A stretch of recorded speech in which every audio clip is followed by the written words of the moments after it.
Profesi saya di sini sebagai guru, saya mengajar dari kelas 1 sampai kelas 6 sendirian.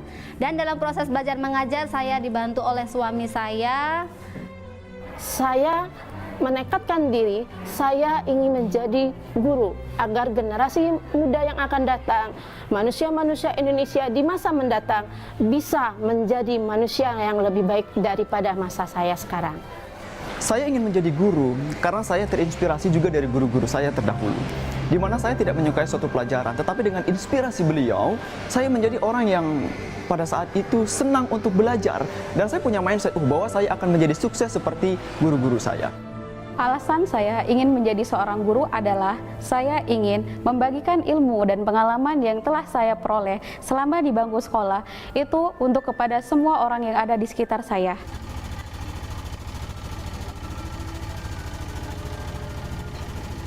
Suka duka saya sebagai guru mengajar di sini, saya mengajar sudah selama 6 tahun mengajar. Suka dukanya saya, sukanya saya melihat siswa itu semangat belajar walaupun dengan kondisi kami yang serba terbatas.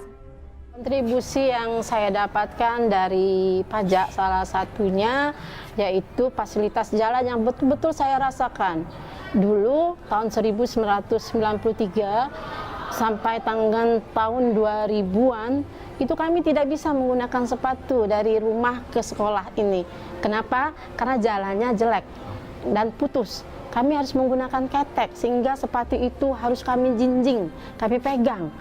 Kemudian dengan pembangunan yang diberikan pemerintah ke arah sekolah kami, kontribusi yang kami rasakan begitu sangat besar. Pada saat ini, kurikulum dari pendidikan SMA itu ada muatan pendidikan pembelajaran tentang pajak khususnya pada materi APBN dan APBD. Nah, dalam mengajarkan pajak atau mengenalkan pajak sebagai tulang punggung pembangunan di negara kita yang tercinta ini, saya sering sampaikan kepada peserta didik bahwa anak-anak sekalian, APBN di negara kita ini merupakan sumber terbesar dari pembangunan nasional dan 70% diantaranya itu berasal dari pajak. Harapan saya sebagai guru kepada siswa-siswi saya adalah siswa-siswi saya memiliki jiwa sadar pajak dan peduli akan pentingnya pajak. Saya juga berharap ke depannya siswa-siswi saya menjadi orang yang sukses, di mana mereka memiliki karir yang cemerlang. Mereka tidak hanya menjadi sebagai seorang pegawai, tetapi juga mereka menjadi seorang pengusaha, di mana mereka nantinya akan berkontribusi untuk negara melalui dengan membayar pajak dari penghasilan yang mereka terima. Saya berharap nantinya siswa saya akan menjadi orang yang sukses, memiliki penghasilan yang bagus, dan memiliki karir yang bagus, sehingga dapat berkontribusi dengan negara melalui pajak. Kami berharap pajak menjadi sarana pemerataan pendidikan yang berada di daerah terpencil seperti kami, sehingga kami dapat sama dengan daerah-daerah maju atau di kota-kota lain dalam mutu pendidikan. Tentunya kami yakin di saat pajak kuat, Indonesia maju. Karena saya yakin ketika pajak kuat, Indonesia maju. Karena saya yakin ketika pajak kuat, Indonesia maju. Yuk anak-anak, mari kita sama-sama kita teriakkan pajak kuat, Indonesia maju. Sekali lagi, pajak kuat, Indonesia maju.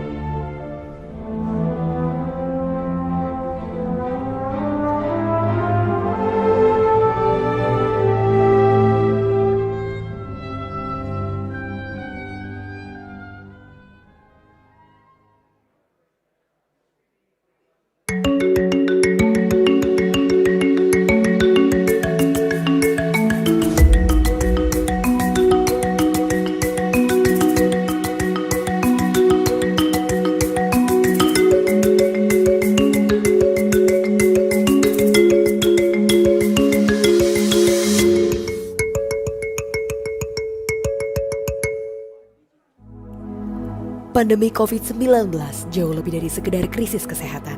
COVID-19 memberikan dampak yang luas dalam kehidupan sosial dan ekonomi di seluruh dunia, termasuk di Indonesia. Ancaman resesi terus membayangi perekonomian Indonesia. Sejak kuartal pertama tahun 2020, banyak perusahaan yang mulai menutup usahanya karena daya beli yang semakin lesu. Tingkat pengangguran juga terus meningkat. Kondisi keterpurukan ekonomi ini dialami oleh seluruh jenis usaha di Indonesia, termasuk usaha mikro kecil menengah atau UMKM. Di Indonesia, UMKM memegang peranan penting dalam menjalankan perekonomian nasional. UMKM menyumbang lebih dari 60% PDB Indonesia dan menyediakan lapangan kerja bagi jutaan pekerja yang dapat mengurangi pengangguran. Data historis juga menunjukkan bahwa pada masa krisis ekonomi di Indonesia tahun 1998, UMKM terbukti menjadi salah satu sektor utama yang tetap bertahan di masa-masa sulit serta menopang perekonomian Indonesia. Berdasarkan fakta-fakta tersebut, saat ini pemerintah Indonesia memberikan perhatian yang cukup besar terhadap pemulihan ekonomi UMKM. Dalam menghadapi pandemi COVID-19, pemerintah Indonesia melaksanakan program pemulihan ekonomi nasional seperti pemberian subsidi bunga pinjaman dan penjaminan pinjaman modal kerja bagi UMKM. Di bidang perpajakan, pemerintah melalui Direktorat Jenderal Pajak memberikan beberapa insentif perpajakan seperti pemotongan pajak penghasilan orang pribadi yang ditanggung pemerintah, pembebasan pajak penghasilan impor, pengurangan angsuran pajak penghasilan bulanan, PPN ditanggung pemerintah, serta pajak penghasilan ditanggung pemerintah untuk UMKM. Direktorat Jenderal Pajak juga menawarkan program pengembangan usaha yang disediakan khusus untuk para pelaku UMKM, yaitu Business Development Services, merupakan salah satu strategi pembinaan dan pengawasan bagi wajib pajak UMKM dengan membina dan mendorong pengembangan usahanya secara berkelanjutan. Strategi pendidikan bertujuan untuk meningkatkan kesadaran pajak, keterlibatan, dan kepatuhan, sambil memberikan dukungan pengetahuan kepada bisnis UMKM. Program Business Development Service telah direncanakan melalui penelitian dan kajian sejak tahun 2014 dan telah resmi ditetapkan sebagai bagian dari kegiatan edukasi perpajakan sejak tahun 2018. Saat ini, BDS telah diterapkan di seluruh kantor pelayanan pajak di Indonesia. Untuk mendukung pengembangan bisnis UMKM, DJP menyediakan berbagai tema pendidikan dalam pelaksanaan program BDS, antara lain Business Scale Up, Branding, Digital Marketing, Ekspor, Pengadaan, Pembukuan dan Akuntansi, Legal dan Perizinan, Keuangan, dan Perpajakan. Ada dua metode dalam BDS, metode independen dan metode kolaboratif. Dengan metode independen, KPP melaksanakan pembinaan usaha kepada UMKM secara mandiri, tanpa kerjasama dari instansi lain. Dalam metode kolaborasi, DJP dapat bekerjasama dengan lembaga pemerintah, asosiasi bisnis, kementerian, serta pihak lain. Dalam situasi normal, BDS dilaksanakan oleh seluruh kantor pajak di Indonesia yang merupakan bagian dari kegiatan edukasi perpajakan. Namun, dalam situasi pandemi COVID-19, DJP telah melakukan penyesuaian dengan memperhatikan protokol kesehatan. Seluruh kegiatan edukasi perpajakan harus dilaksanakan secara daring, tanpa kontak fisik dengan wajib pajak, termasuk dalam penerapan BDS. BDS saat ini dilakukan dengan menyelenggarakan webinar daring melalui aplikasi dan media sosial resmi DJP. Dengan program BDS yang dijalankan Direktorat Jenderal Pajak ini, kami bisa bekerja sama untuk mengembangkan usaha kami. Awalnya saya bingung, gimana sih cara promosi produk saya? Untungnya ada BDS, jadi saya ketemu UMKM lain dan sharing-sharing gimana sih cara promosi yang efektif. Kami jadi lebih nyaman mengembangkan produksi, juga bisa lebih disiplin dalam mencatat keuangan usaha kami. Dengan adanya bimbingan kantor pajak, kami membayar pajak sangat berguna. Bayar pajak tidak sia-sia. Pada awal kita menjalankan perusahaan ini, kita selalu mendapatkan kesulitan dalam mengelola keuangan yang belum bisa memisahkan uang pribadi sama uang perusahaan. Tapi seiring dengan waktu, alhamdulillah kita bisa mengelola keuangan dengan baik. Kami berharap dengan adanya program BDS ini bisa memberikan dampak positif untuk UMKM seperti kami yang nantinya kami bisa berkembang di kemudian hari. Seluruh UMKM di Indonesia harus tahu apa itu program BDS. Ternyata Direktorat Jenderal Pajak peduli loh sama kita. Terima kasih BDS, bersama BDS UMKM Maju. Terima kasih BDS, bersama BDS UMKM Maju. Terima kasih BDS, bersama BDS UMKM Maju. Bersama BDS UMKM Maju. Terima kasih BDS, bersama BDS UMKM Maju. Terima kasih BDS bersama BDS UMKM Maju. All of us at the Directorate General of Taxes are fully committed to helping the small and medium enterprises in growing their businesses and complying with the tax regulations for a better Indonesia. Bersama DJP UMKM Maju.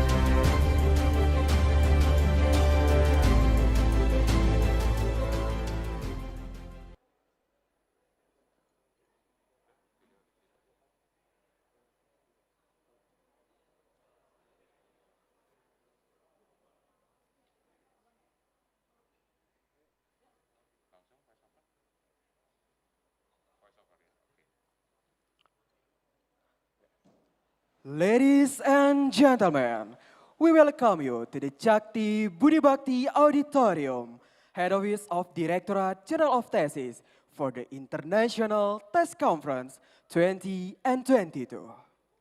We welcome you with a glorious opening, the slice of our traditional cultural dance performance. This dance will be performed by the DGT dance community, which yesterday became the third champion on Hari Uang Republik Indonesia.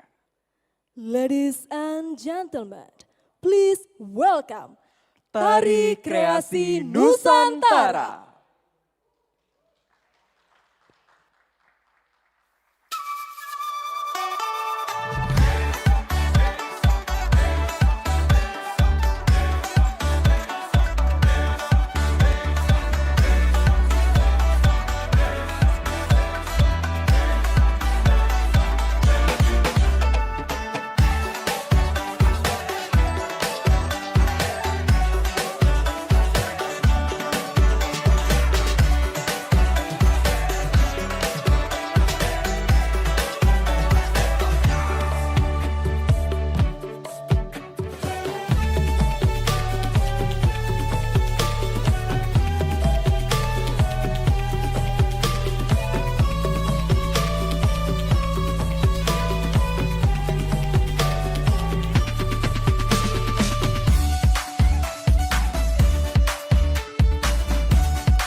The Honorable Panelist, Assistant of Minister for Tax Compliance, Ministry of Finance of Republic of Indonesia, Bapak Yon Arsal. Deputy Commissioner of the Public Groups and International of Australian Taxation Office, Mr. Heta Thompson. Taxation and Fiscal Policy Expert of the Deutsche Gesellschaft für internationale Zusammenarbeit, Bapak Mahfud Siddiq. Special Advisor for Strategic Communication Office, Ministry of Finance of Republic of Indonesia, Bapak Justinus Prastowo. Our respected Secretary of Directorate General, Directorate General of Taxes, Bapak Penny Hirijanto. Director of Tax Dissemination, Services and Public Relations, Bapak Nel Madrinor. Excellent 2 official within the Ministry of Finance, Republic of Indonesia. Representatives from our partner donor agencies, ministry or agencies in the Republic of Indonesia, distinguished guests, all audiences, ladies and gentlemen. Assalamualaikum warahmatullahi wabarakatuh. Good afternoon and welcome to the International Tax Conference 2022, taking place at the head office of the Directorate General of Taxes and streamed on the live YouTube Ditjen Pajak RI on Wednesday, 7th of December 2022. My name is Reza Meladi and my partner is Rima Budi Arti, and we are delighted to be your master of ceremony at this event. Ladies and gentlemen, before we start our event, first of all, let us express our gratitude toward the Almighty, whose blessings are always with us, so that we all can be here in a good condition and healthy. Before we start our event, let us pray together so that our agenda today can run smoothly. Ladies and gentlemen, pray according to the procedure of each religion and belief, and pray begins.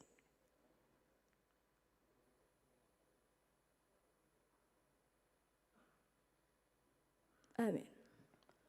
Distinguished guests, ladies and gentlemen, as a form of pride and fostering a sense of love for the motherland, let us sing the Indonesia National Anthem. The audience are asked to stand.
Audience, you may have a seat.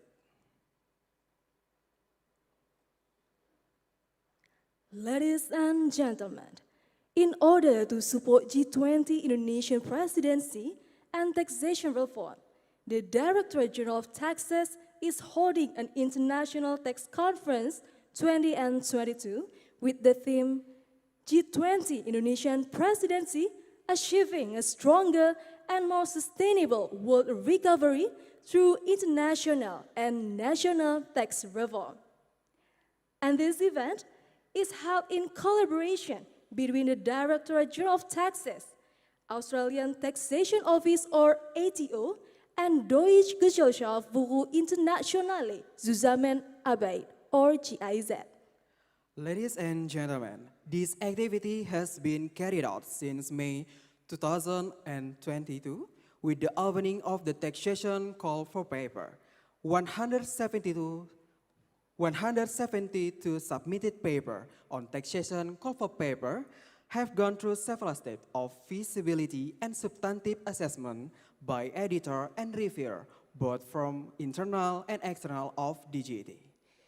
This assessment selected the 35 best paper that had been presented on the parallel session yesterday, Monday, December 5th, 2022.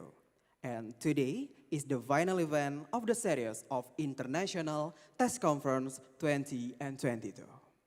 Distinguished guests, ladies and gentlemen, let us watch the video series of activities, event of taxation call for paper 2022.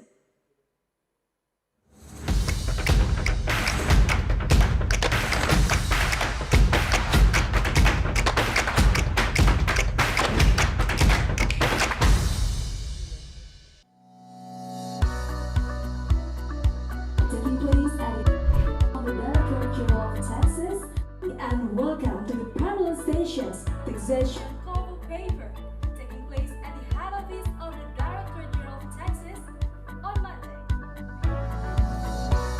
I wish you all in good health and good condition so we can all join this event today with a happy condition. Would like to proudly congratulate all 35 best papers authors.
Ladies and gentlemen, that was a series of activity for the taxation call for paper 20 and 22, starting from the process of submitting manuscripts, reviewer and judging to parallelization and research writing workshop.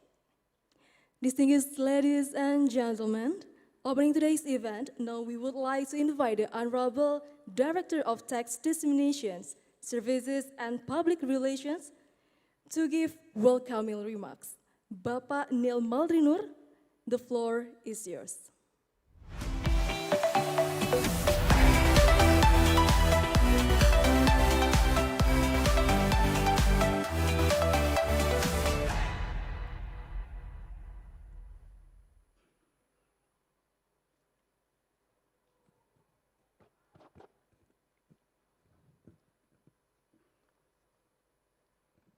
Bismillahirrahmanirrahim. Assalamualaikum warahmatullahi wabarakatuh.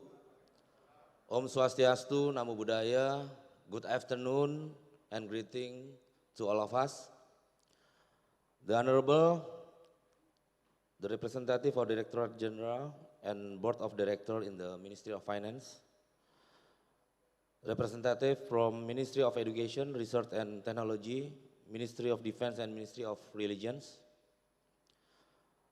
representatives of University, Rectorate and Tax Centers, representative of international organization, and also respected panelists, Mr. Yon Arsal, expert assistant to the Minister of Finance for tax compliance, Mr. Hector Thompson, Deputy Commissioner International at Australian Taxation Office, ATO, and Mr. Mahfud Siddiq, Taxation and Fiscal Policy Expert of GIZ, authors, reviewers, editor of Taxation Call of Paper 2022, and all distinguished ladies and gentlemen.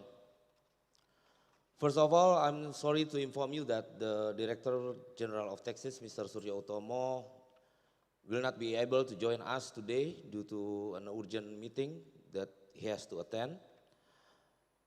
But he sent his best regards for all of us and highly appreciate your presence in the International Tax Conference 2022. Thank you to each and every one of you for being here with us today. Distinguished ladies and gentlemen, let us express to our gratitude towards the Almighty whose blessings are always with us so that we all can be here in good condition and health. It's such an honor for me to deliver reports as well as welcoming remarks in the International Tax Conference 2022 today, 7 December 2022 at Shakti Bukti Bhakti Auditorium, the headquarters of the Directorate General of Taxes. As well, all realize that research is an important part of an organization business process to carry out of its function. Research is very useful in providing information to develop policies, regulatory products, services, human resource, organization, information technology, and many others. For these reasons, research must always be developed on an ongoing basis. In this opportunity, I would like to inform you that the Directorate General of Taxes organize research permits for educational institutions and the wider community regarding research in taxation. The goal is to carry out the task and function of tax education institution. To align with needs, the research can be directed to make an analysis of the impact of policy and studies in the preparation of tax regulations.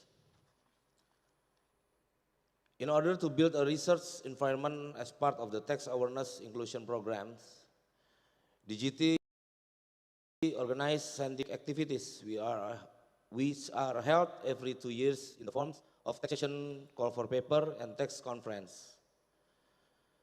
This event has been held since 2018 and this year is the third one. In 2018 and 2020, taxation call for papers were followed by National Tax Conference. This year, we try to improve the quality of conference by organizing an international tax conference.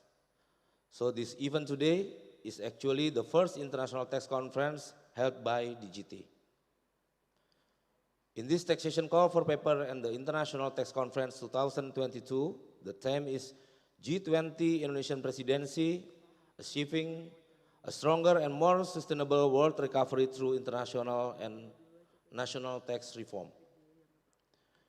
Taxation call for paper and International Tax Conference 2022 are held with the following substem: tax compliance, tax regulation, information and technology of taxation, human resource and organization, tax education and dissemination, tax services, law enforcement of taxation, business process of taxation, and also international taxation.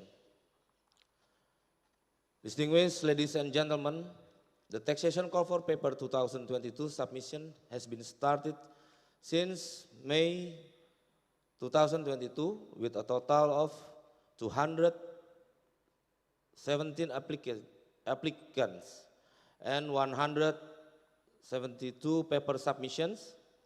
This number is higher than last two call for papers, which was only 87 and 118.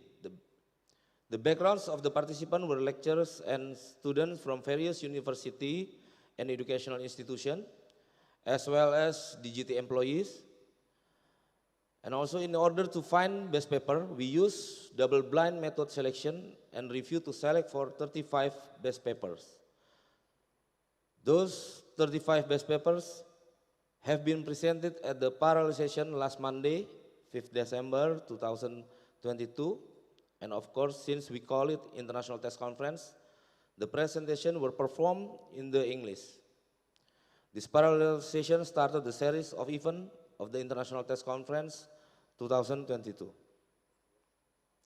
In addition, as a form of appreciation for the 35 best papers in the taxation call for papers 2022, the DGT, in collaboration with GIZ, held a research paper writing workshop for authors offline at the Century Park Hotel, Jakarta on Tuesday, December 6, 2022, yesterday.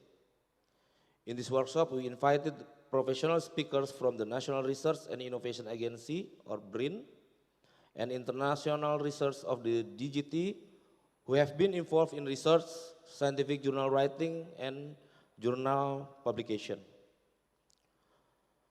The article that we are presented in the parallel session last Monday will be submitted to the publication process in the Science Tech, an electronic accredited journal managed by DGT, which holds SINTA 4 accreditation.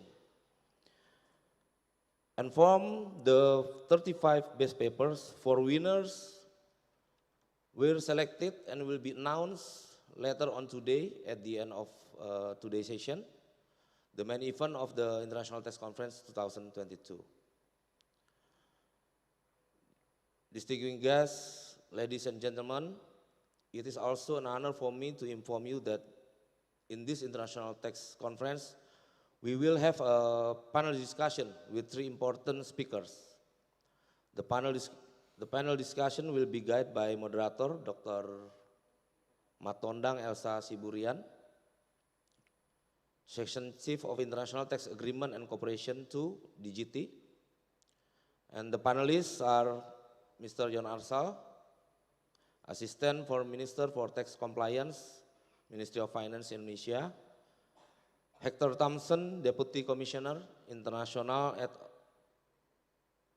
Australian Tax Office, or ATO, Dr. Mahfud Siddiq, Taxation and Fiscal Policy Expert of GIZ, and we highly appreciate the commitment from our moderators and speakers as it brings so much meaning to this conference. This conference will also provide an agenda for academics in the field of taxation to update their knowledge and skills in the field of taxation, produce innovative contribution. Moreover, it also useful as a tax awareness education method for students, researchers, and public.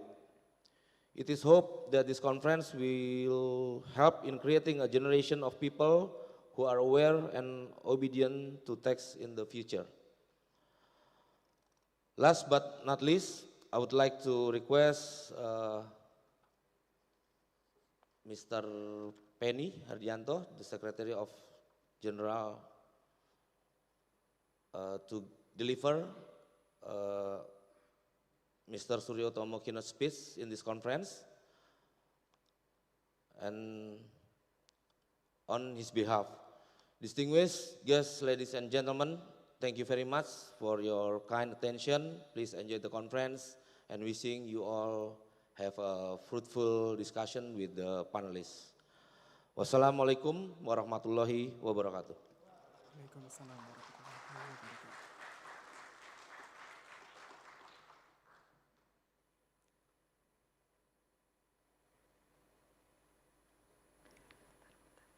Thank you, Bapak Nel Marino, for the welcoming remarks.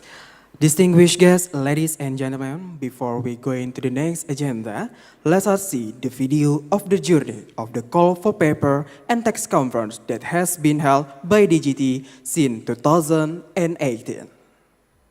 Dalam acara Konferensi Nasional Perpajakan 2020. Bagaimana kami mengapresiasi atas hasil karya-karya yang sudah dilakukan di dalam call for paper ini.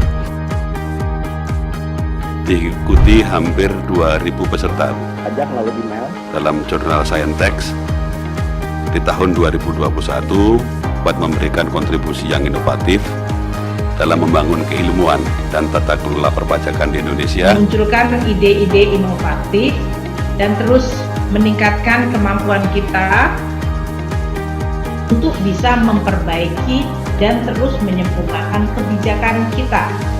Pajak kuat, Indonesia maju. Selamat datang. Well, ladies and gentlemen, that was the video of journey of the call for paper and tax conference that has been held by DGT since 2018.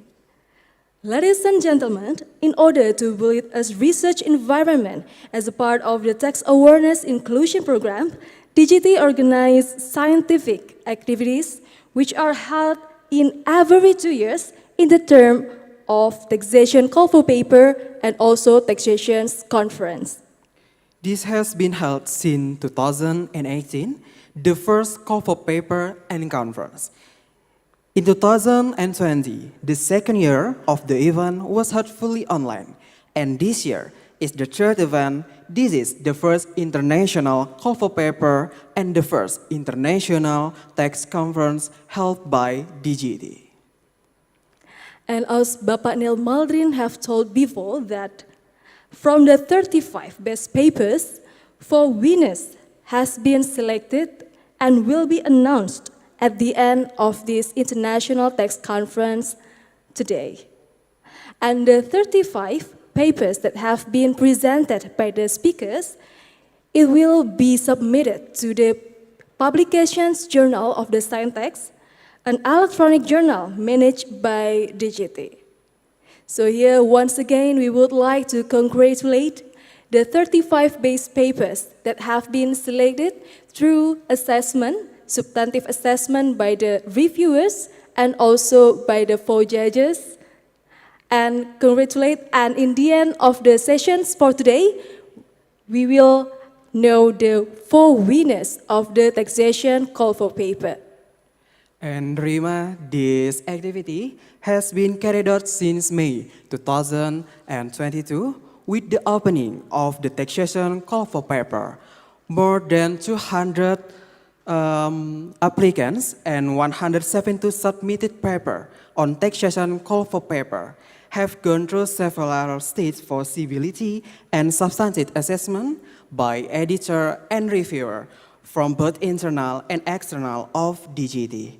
And also this assessment selected the 35 best paper that had been presented in the parallel session last Monday, December 5, 2022. And today is the final event of the series of International Tax Conference 2022. And also we would like to thank for all reviewers and all editors who have been here to join the International Tax Conference 2022. Thank you for the contribution so this event can be run so well and smoothly. And for information about the judges that has been selected, the 4 winners for best papers from the 35 best papers in taxation call for paper. The judges are? Yes, and the judges for Taxation Call for Paper 2022 are first Ibu Inge Diana Rismawanti, Head of Subdirectorate of Tax Dissemination, Directorate of Tax Dissemination, Services and Public Direction, Directorate General of Taxes. And the second judge, Bapak Eureka Putra, Head of Subdirectorate of Policies Impact, Directorate of Potential, Compliance and Revenue DGT. And the third, Bapak Yon Arsal, Head of Jakarta Gambir 1 Tax Office of DGT. At the end of these sessions, we will know the 4 best papers that have been selected. And we would like to say, welcome Bapak Penny Hirjanto. Please, you may have a seat. Please give applause for Bapak Penny Hirjanto.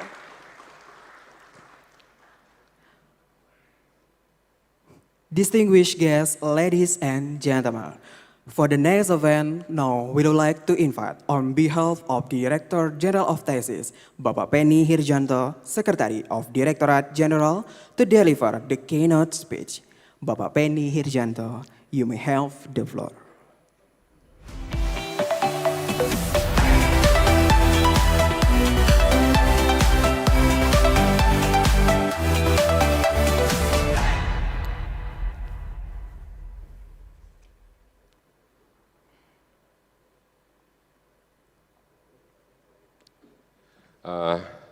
Thank you, terima kasih. Bismillahirrahmanirrahim. Assalamualaikum warahmatullahi wabarakatuh. Om Swastiastu, Namo Buddhaya. Good afternoon and greetings to all of you. The Honorable Representative of Director General and Board of Directors, the Ministry of Finance, Representative from Ministry of Education, Research and Technology, Ministry of Defense, Ministry of Religion, and other government institutions, representative of university, rectorate, and tax centers, representative of international organization, respected panelists, Bapak Yon Arsal, expert assistant to the Minister of Finance for the tax compliance, Mr. Hector Thompson, Deputy Commissioner International at Australian Taxation Office, and Bapak Mahfud Siddiq, Taxation and Fiscal Policy Expert of Dutch Gesellschaft International Zusammenarbeit, or GIZ. Authors, reviewers, and editors of Taxation Call of Paper 2022, distinguished guests, and all participants. First of all, I would like to say an apology of the Director General, Mr. Surya Utomo, who cannot be here with us today as he has an urgent agenda representing the Ministry of Finance in an important meeting. For that reason, he asked me to deliver his keynote speech in the International Tax Conference 2022, so please allow me to do it. We thank God who has blessed us with strength and health so we can attend the International Tax Conference 2022 this afternoon with this theme,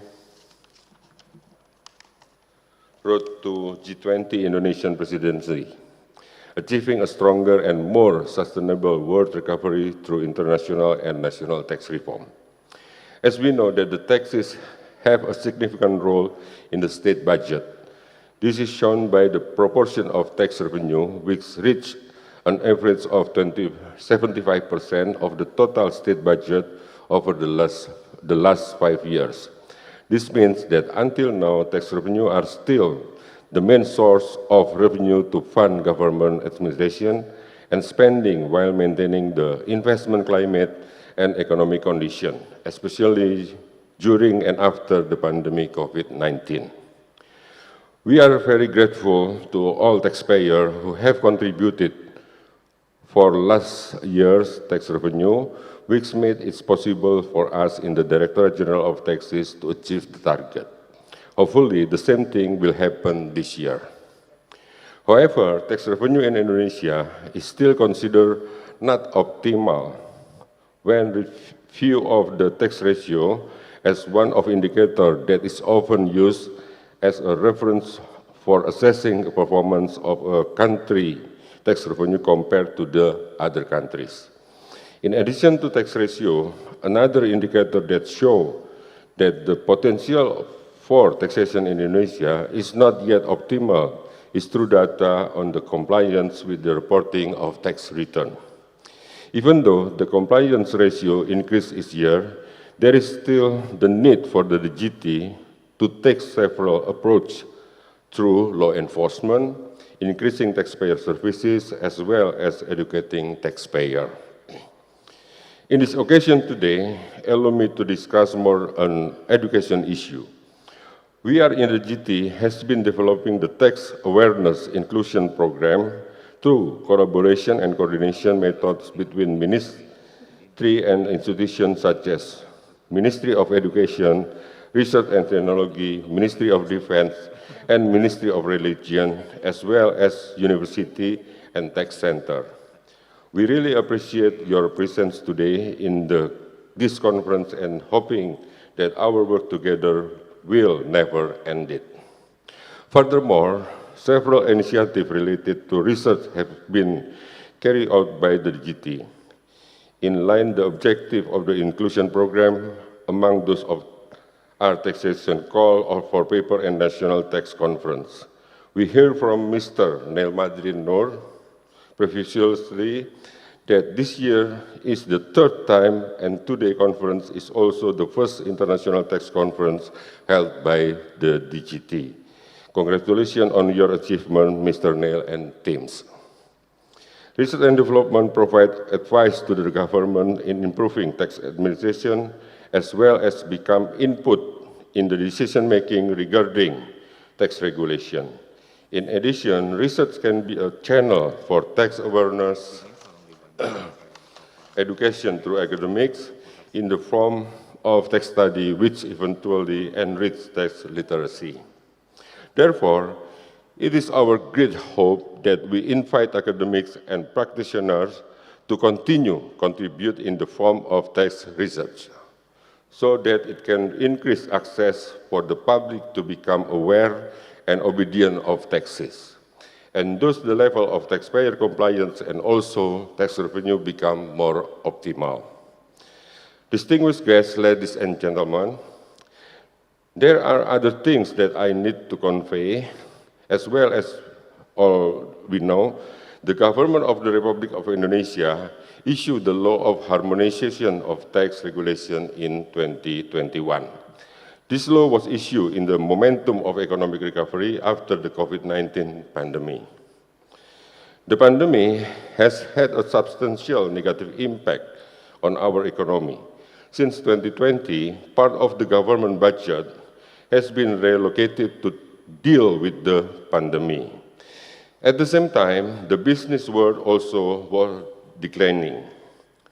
The combination of this condition urged the government to design a law that allowed the state budget deficit to exceed 3% of the GDP until 2022.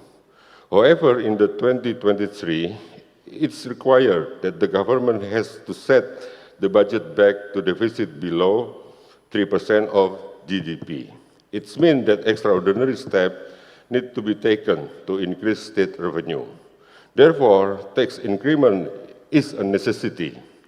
Distinguished audience, Indonesia, on its tax reform agenda, which has been commenced in 1983, has transformed significantly from many aspects such as administrative affairs and the way the government to implement the tax policy.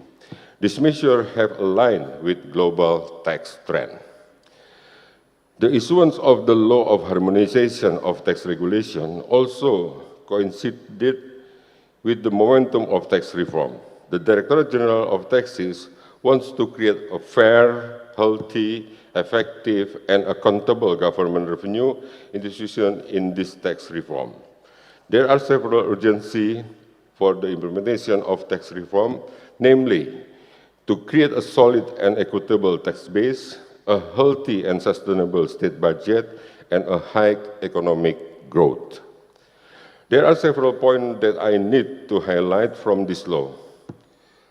First, introduction of the national identity number, or we call NIK, as the identity number of individual taxpayer. In this regard, the NIK, this is like single identity number, will directly replace to the role of the tax identification number in terms of paying individual domestic taxes. Meanwhile, this provision was made in order to integrate population data with taxation database. Second, voluntary disclosure program, which implemented from January 1, 2022 until June 30, 2022.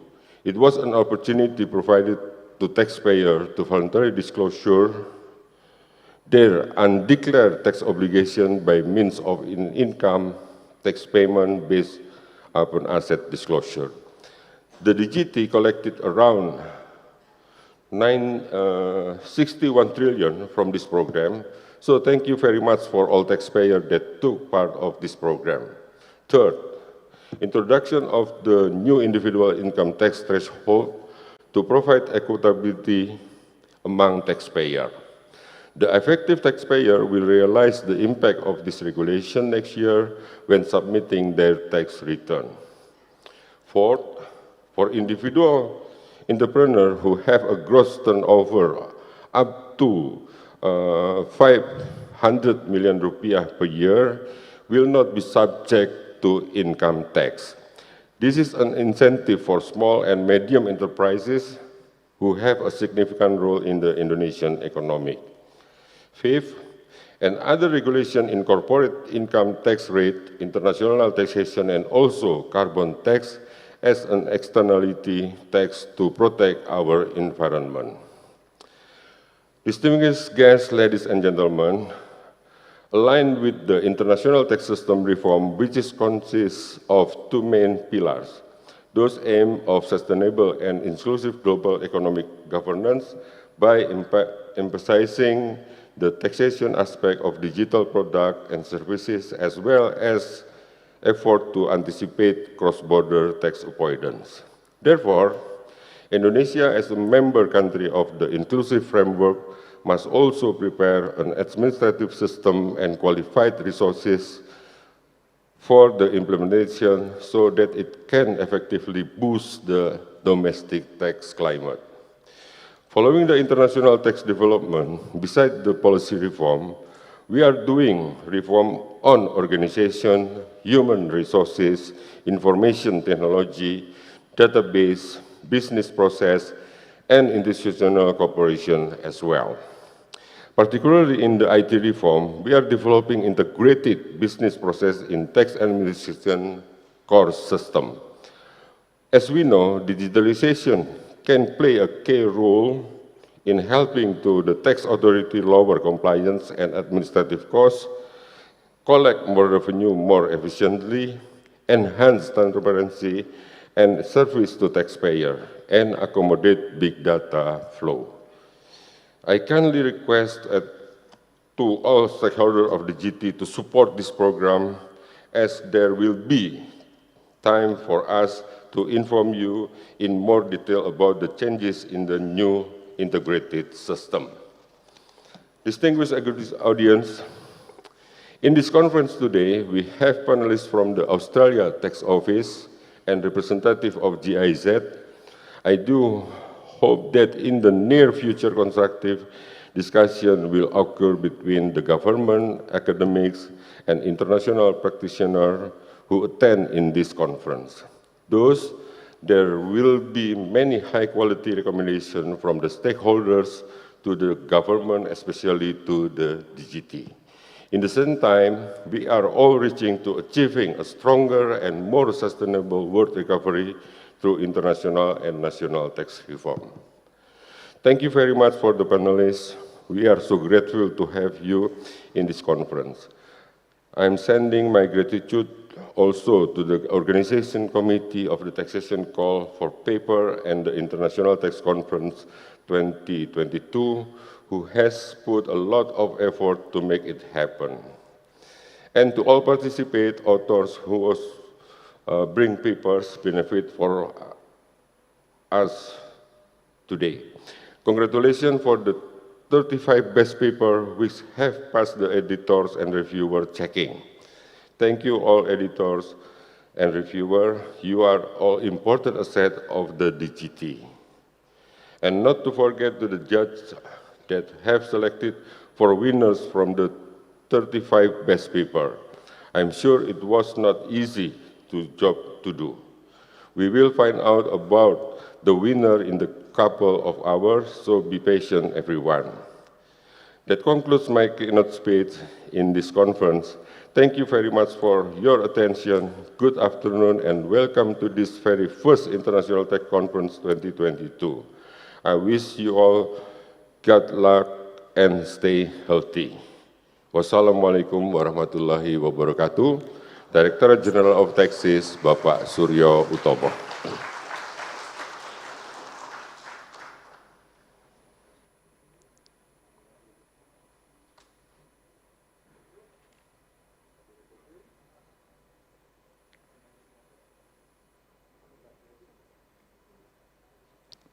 Thank you, Bapak Penny Hirjanto, for the keynote speech. Ladies and gentlemen, as we know that research is always important and useful for the institutions and organizations, especially for creating tax regulations in a better for the future. And in order to build a research environment as a part of Tax Awareness Inclusion Program, DGT organizes scientific activities which are held every 2 years as a form of taxation call for paper and also tax conference. Distinguished guests, ladies and gentlemen, in 2022 is the third event, the first International Call for Paper and the first International Tax Conference. Taxation Call for Paper and Tax Conference has been held since 2018, the first Call for Paper and Conference.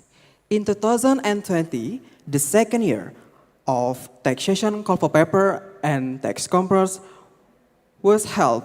The event was held fully online, and this year is the third event, the first International Call for Paper and the first International Tax Conference held by DGT.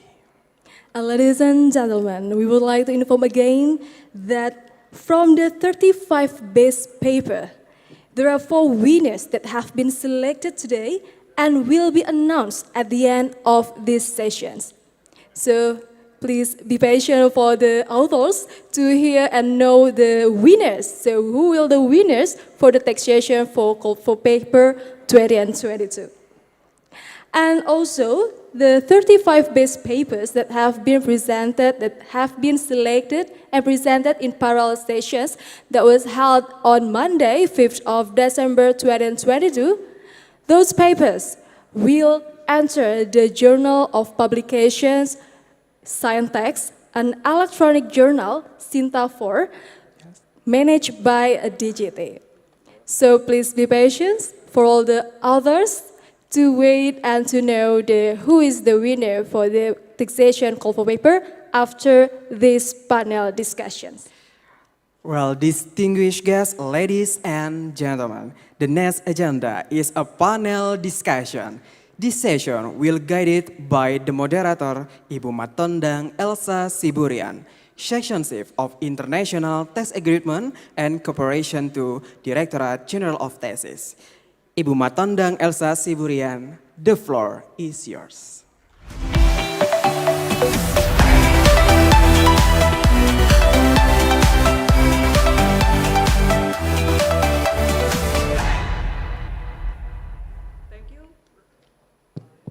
Thank you, Rima and Reza.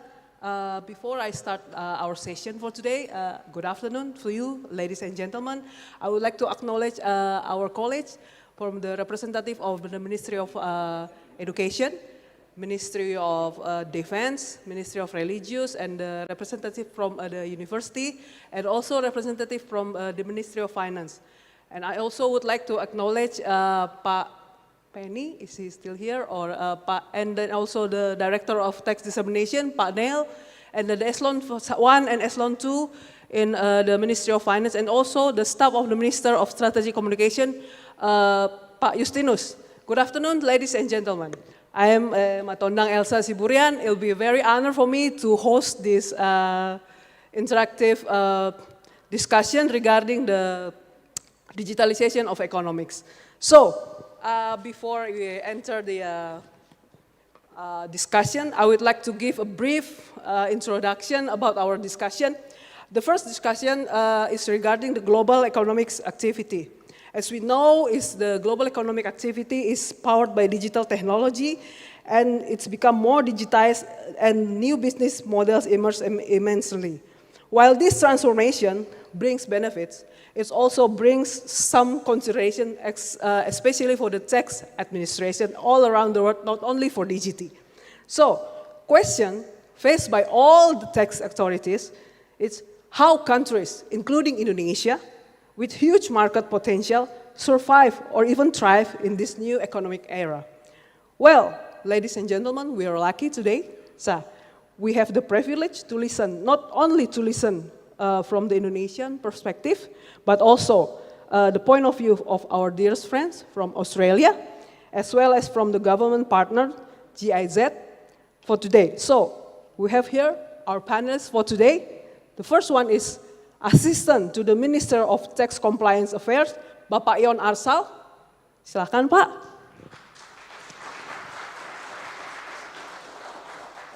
And then the second, the Deputy Commissioner for the Australian Taxation Office, Pak Hector.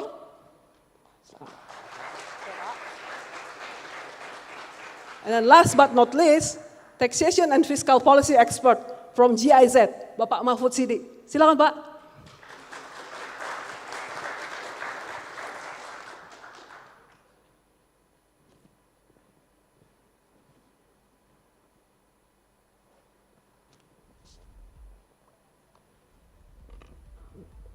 Good afternoon, gentlemen, Pak Yon, Pak Hector.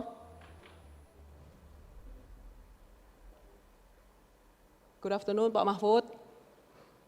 So, before we begin, ladies and gentlemen, I would like to remind you, all the speakers, that each speaker will have 20 minutes for the presentation, and then followed by question and answer at the end. So, the first presenter will be Pak Yon, and then followed by Pak Hector, and then last but not least is Pak Mahfud. So, Excellencies, distinguished participants, without further ado, we like to start the session.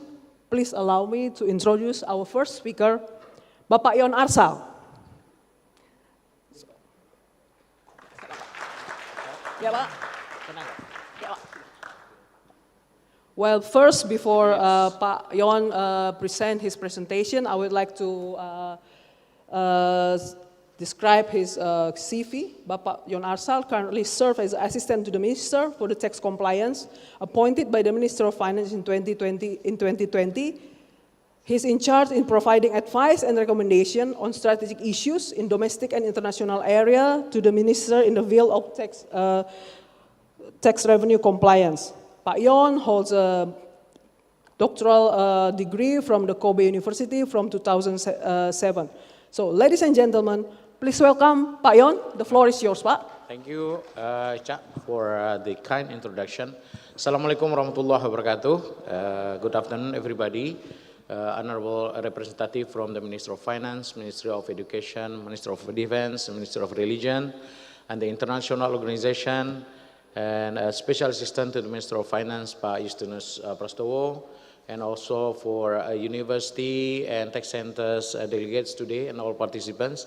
Again, this is a very good opportunity for me to stand here in the first conference, international conference. It's very good, the very good opportunity, and I guess I would like to congratulate the Director General of Taxes and all the people that are involved in this activity. It's a very, very good one.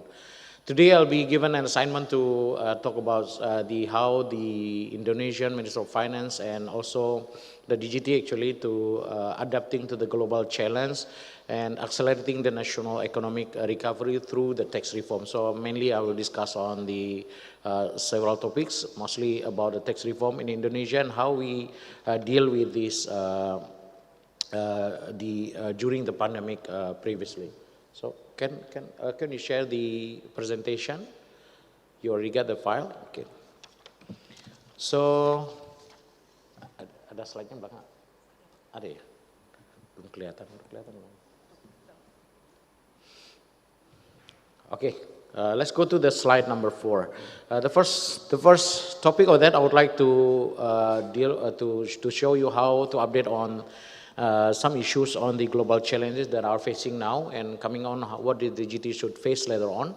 I guess now if we took a look at the countries as a whole in the world, we see that there are 4 main problems currently. The first one is that we can see the increasing global inflation due to the low supply disruption caused by the pandemic and also war, combined with the excessive fiscal and monetary policy that are adopted by many countries during the pandemics, so give some stress and pressure on the fiscal side.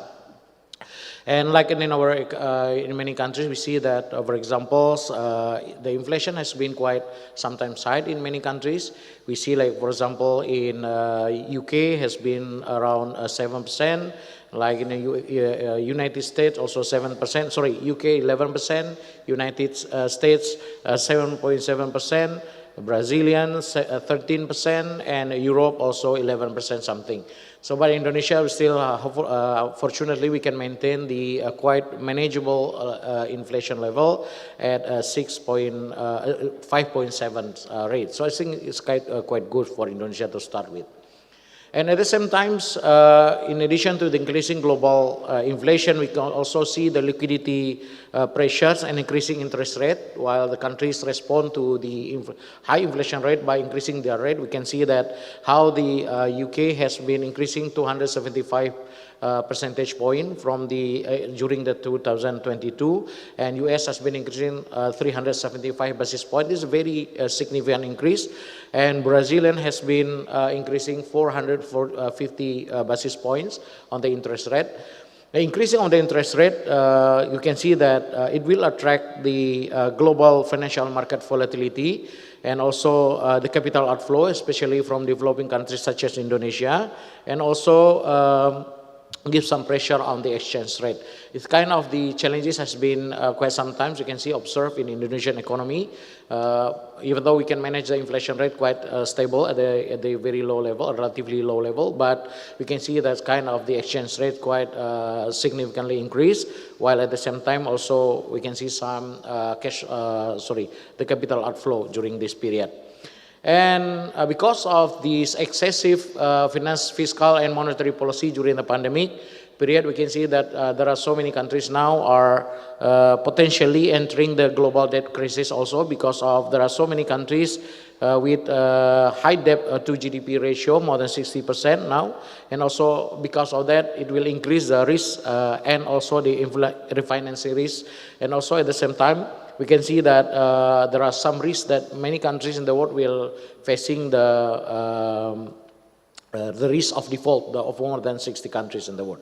And at the end, it will rise, of course, the risk of stagflation. And if we can see that in the next slide, This is the main agenda and the main pressure that coming from the global trend currently. And then fortunately, Indonesia has recorded one of the fastest recovery countries among the G20s and also the ASEAN 6. We can see like Indonesia here, like in the period of Q1, we are recording the growth of 5%, while the second quarter 5.4, and in the third quarter 5.7. It's quite some. If we compare with the other countries' experience, Indonesia is not the best one, but at least we are better than many other countries in the world. And if we compare to the level of the pre-pandemic levels, it's been growing 6% compared to, like, for example, Japan and Thailand that are still struggling with the economic negative. It means that their economy is not really coming back from the previous pandemic position. The next slide. We can see that in 2022, and many international organizations has been predicted the Indonesian position is quite stable at 5% growth rate level in, for example, by IMF, and the World Bank 5.1, OECD predicted 4.7, and also from the ADB predicted 5%. But still, the consensus said in consensus mentioned that it is in 2023. In our budget, also we stated that on the macro assumption, the growth rate for the 2023 will be around 5.3%. So I think all in all, then we can see that hopefully that Indonesian economic prospect for 2022 and 2023 is still robust. But again, there are so many challenges ahead, like I mentioned before, the inflation rate, the high interest rate in many countries, and there are some tendencies to be the debt problem in the future. The next slide, we can see that compared to the peers, the Indonesian domestic inflation is also quite relatively moderate. You can see that for the overall the inflation rate, we have 5.7, but if we take a look at only the core inflation, which means the core inflation is the inflation for many products and services except for the foods and the energy, which is a kind of volatile, we can see that the inflation rate is around 3.3%, meaning that in the long run, we can still maintain the quite good and moderate result of the inflation, even though we can see some significant changes or significant increase on the administered price product, which is actually the energy consumption, and also we still have challenges on the volatile foods inflation, which is imported by the rate of 7.1. It's still quite challenging for Indonesia. But overall, we can see compared to the other countries, the rate of 5.7% of the inflation rate has been quite significantly lower than any countries in many other countries. For example, like Russia, Italy, and European Union, that around 11%. And compared to the other countries, there are Argentina and Turkey that already have 80% of the inflation rate. So it's kind of quite good in terms of the performance, economic performance. However, we still have many challenges ahead, especially for the Directorate General of Taxes in collecting revenue in 2023. You can see that in the next slide. In the next slide, we see at least there are 3 points that are addressing the challenges for the DGT in collecting revenue in 2023. The first one actually is related to the high revenue baseline in 2022, which is actually, Sesh Dijen mentioned before, there are several, because of the implementation of tax harmonization law, especially from the voluntary disclosure program, PPS program, we collect like 60 trillion rupiah amount of money. This is one-off policy that cannot be repeated this year. So we're gonna lose that kind of money this 2023. No more money coming from the voluntary disclosure program. And the other one is also related to because of the fact that in 2022 we experienced a very high commodity price, and somehow including the CPO and many others commodity price that also give the benefit for the DGT in collecting some money on that. So we can see that it will not be repeated, of course, 2023, again becoming the challenges for DGT, as the baseline has been quite significantly high in 2022. And also the commodity price, you can see there, but based on the many prediction on the commodity market outlook, the World Bank 2022, they predict that the commodity price will be lowering next year. So it's coming challenging for Indonesia. And also the third problem is about the global economic and political volatility. There is a war over there in Russia and Ukraine, and also some global regional tendency between China and Taiwan and any others problem in the geopolitics. And also because of the increasing inflation in many countries in the world, also increase the risk of recession and stagflation. And also increasing the global interest rate could trigger also the capital outflow that might be hamper the economic recovery during this recovery process in Indonesia. And at the same time, we see that the global economic moderation in any countries in the world, also with limited Indonesian capacity or in local industry to export their product to any countries in the world. We are already seeing this kind of the phenomena in many products, especially on the textile and textile industry related one. So we are now seeing that many industries, especially in the textile and related industry, has been doing kind of layoff because of the slowing demand from many other countries, especially from the developed countries, because in many other countries like Europe now is entering the very critical session with the high inflation, especially in energy and food. It's becoming difficult for them also to spend on additional expenditure on secondary and tertiary products. So again, because of that, some Indonesian export has been delayed or something has been cut. So because of that, also our economy has facing kind of significant challenges, especially because the industry has to lay off their employee, and this becoming problem. Probably is coming challenges for us also in 2023.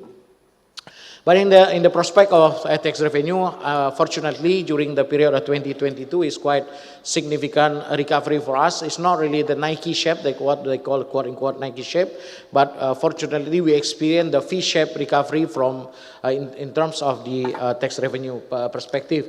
In 2020, we experienced a very significant drop, 19% growth rate minus at the time. By 2021, we experienced quite a significant growth, coming back to 19% growth rate by collecting 1,278 trillion rupiah in 2021, DGTs only. And 2022, by the middle terms assessment, we expect to collect more than 1,600.8 trillion rupiah, which is outlook. We can see that is more than 25% increase compared to the what we realized in 2021, and compared to what we are achieving by last month. I think the target or the outlook of 1,600 might be passed by the DGT this year. So I think it's kind of the good performance by DGT in 2022. But again, because of so many challenges, the question is what will happen next year in the tax collection. Now, because of quite a challenges, and then the answer will be on how DGT can continue the process of reform, and again I'll touch on the issue later on. And the next slide, I would like to touch on kind of the issue related to the DGT role in during the pandemic era. Next slide, please. Next slide. And during the period of 2020 to 2022, the government has launched the National Economic Recovery Program and spending a lot of money and to support the program. 2022, we spent 580 trillion rupiah. 2021, around 659 trillion. And 2022, this year, we spent already 456 trillion rupiah. And DGT is coming, the Minister of Finance also designed, it's a very interested, that usually the DGT has been assigned to collect tax revenue. It is the main job. But during the pandemic, DGT has been also assigned to give some incentive for the work, for the business work, to the small and medium enterprises and the people in order to support them struggling during the pandemic era. And then at least in the 6 area that the government support during the pandemic, actually the health, small businesses, sectoral and local government, social protection, corporation, business incentives, at least DGT and Minister of Finance has been playing a role at least in the 3 area of that, the health, small businesses and business incentives. How do we do it during this process? We can see in the next slide. We give that a kind of what we call the permanent support through the tax expenditure, kind of the sacrificing the revenue for the current year by collecting revenue for the next year. This kind of what we have been doing for many years. But temporary support, like I mentioned in the next the right side of this picture, we can see there are at least three components we did during this pandemic. The first one is business liquidity support by giving some discount for the monthly payment of the corporate, giving them some relaxation of the cash flow support to keep them afloat, and also we give some small and medium enterprises support by giving the tax cut 0% for the small and medium enterprises during the pandemic. And we also give the household income support by giving them some demand for some support for the employee with a certain level of salary. The government give them kind of subsidy without no tax at all for their income. So hopefully it will increase the taxable household. So I mean, giving them the capacity to earn more and then to spend more. So kind of this support has been given during this pandemic level. And also we give the pandemic countermeasures program, especially in the health area, by supporting many activities by giving them some incentive, including the vaccine and also the medical equipment or something like that. And the result of that, the next two slides, I guess. Next slide. And the result has been quite extensive during the 2 years period, and we have 2020 and 2021. The output is quite significant. We are expanding like 140 trillion rupiah of tax incentive during the 2 period, and there are so many people are enjoying the benefits. For the small and medium enterprises, at least 250,000 small and medium enterprises enjoying the benefit during the pandemic level. And especially for the household income, we are giving the benefit for more than 2 million taxpayers, 2 million employees that are being given benefit. And then also for some big ticket items, we give them like automobile industry and also the property housing, then also becoming very good at supporting the economic as a whole. And we can see that how this kind of the support has been increasing, has been supporting the economy to grow, especially in some certain area and some certain sectors, especially in the automotive and housing sectors. And the third part, I would like to say, touch on the issues of tax reform in Indonesia. It's very brief. Since 2017, we already launched the, can you go to the slide number 16, please? Yeah, we have done several reform since 2017. It's kind of very comprehensive reform. There are 5 main agenda in this reform: the organization, human resource, business process, taxation, law, regulation, and information system and database. Pak Ses already mentioned some area related to the regulation reform, especially by introducing the tax harmonization law, and also we are doing kind of the reform in many other aspects that are also very important for us to grow and to maintain the sustainability of the revenue for the future. And if we take a look at the slide 18, for the tax law itself, we can see there are so many support that has been given, especially from the VAT rate. We give some exemption, we review some exemption, while also increasing the general rate and tariff. We have collected quite a lot of money and quality of income revenue from this support, this reform. At least 7 trillion rupiah per month we collect in order because of this kind of the reform. But at the same time, in the income tax area, we are giving the sense that we support the small and medium enterprises by introducing the gross turnover allowance for small businesses if they receive less than 500 million rupiah per year, they don't have to pay tax at all. And also we maintain our corporate tax to 22%, right? similar to what other countries doing in the Southeast Asian countries.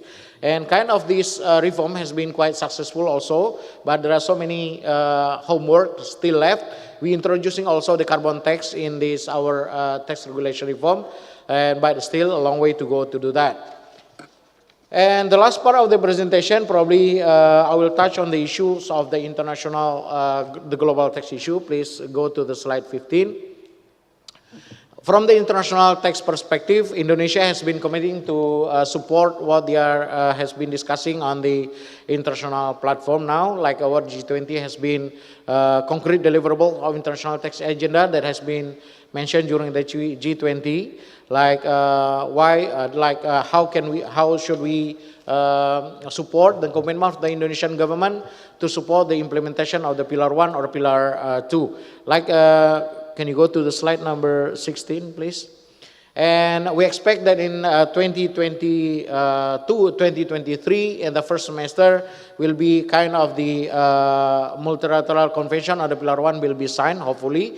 And then Indonesia, DGT especially in this area, has also been ready by preparing some regulation in order to be able to implement this Pillar 2 and Pillar 1 and Pillar 2 in the process later on, and imposing this kind of regulation into the tax harmonization law. And also we are supporting the tax transparency, like what has been committed by many many leaders, and tax transparency, especially in the area of the crypto asset currency, and also has been quite sometimes. And I think Indonesia and DGT has been kind of the pioneer also, introducing the tax on the crypto asset and the financial technology has been quite successful also. Sometimes we introduced in April this year, and quite significant improvement on the tax administration as well as managing the crypto asset and financial technology. And finally, in doing the kind of this, implementing this kind of international cooperation, we also have, go to the last slide, I guess, slide 18. The DGT has been also cooperating with many agencies, and I would like to say thank you for any supporting agency that has been doing cooperation with the DGT, especially Australian Taxation Office, National Tax Agency, Japan. We also get many support from the international organization, GIZ, Prospera, and also we get support from the World Bank, IMF, ADB, and also many others institutions. It has been becoming quite successful cooperation in my opinion. There are so many things that has been achieved. Many international organizations, including also the ATO and NTA and many others, tax authority has also contributed in discussing with DGT in designing the tax reform, the current tax reform, and because there are so many areas that has been reforming so far. So at least, and I expected that in the future, the cooperation with the international organization, also with our counterpart in the future will be strengthened, will be improved, so that it will help us and it will help DGT in helping them to accelerate and improve the quality of the reform that has been going on so far. So again, this is to conclude my presentation today. Sorry for taking 1 or 2 more minutes than 20 minutes, Bu Elsa. Again, thank you very much for your attention. Assalamualaikum warahmatullahi wabarakatuh. Thank you, Pak Yon, for your enlightening presentation. Especially, it's very glad to hear that DGT, Indonesia, especially DGT, is able to adapt to global challenge in a volatile situation. A huge applause for Pak Yon, please. Thank you. Pak Yon, if I may summarize some of your points, the first one is, I emphasize, I'm very glad to hear that amidst the shift of global risk from the pandemic to global economic turmoil, Indonesia is recorded as one of the fastest recovery among G20 countries and Asian 6.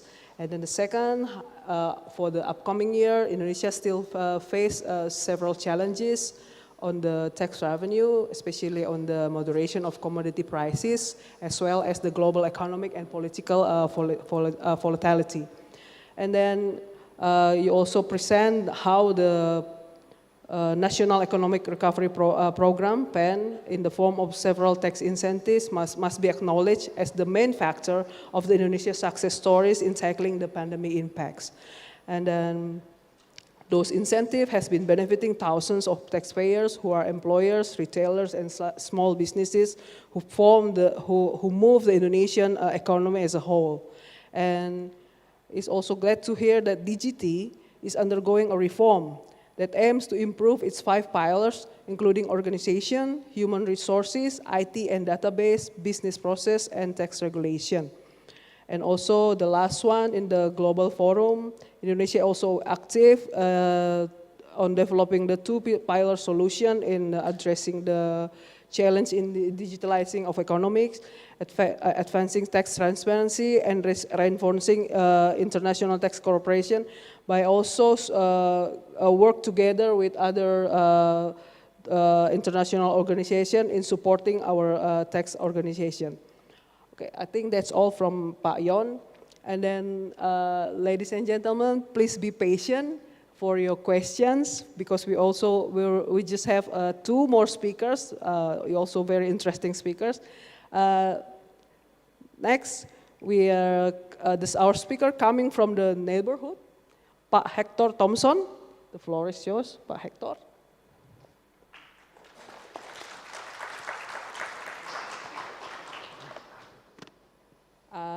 I will briefly give you the CV of Pak Hector. Pak Hector is the Deputy Commissioner responsible for international taxation in the ATO, Australian Taxation Office, including the Tax Avoidance Task Force and the ATO's role in the administering of Foreign Acquisition and Takeovers Act.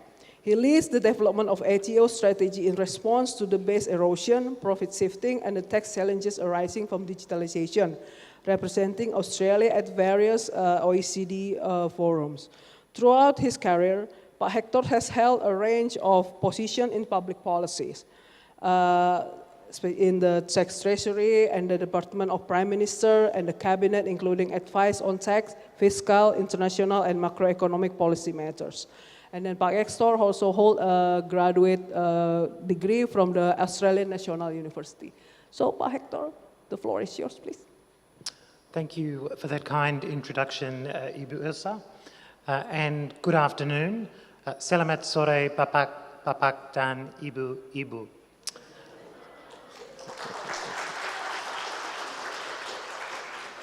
I'm delighted to be here in Jakarta to join the Director General of Tax's 2022 International Tax Conference.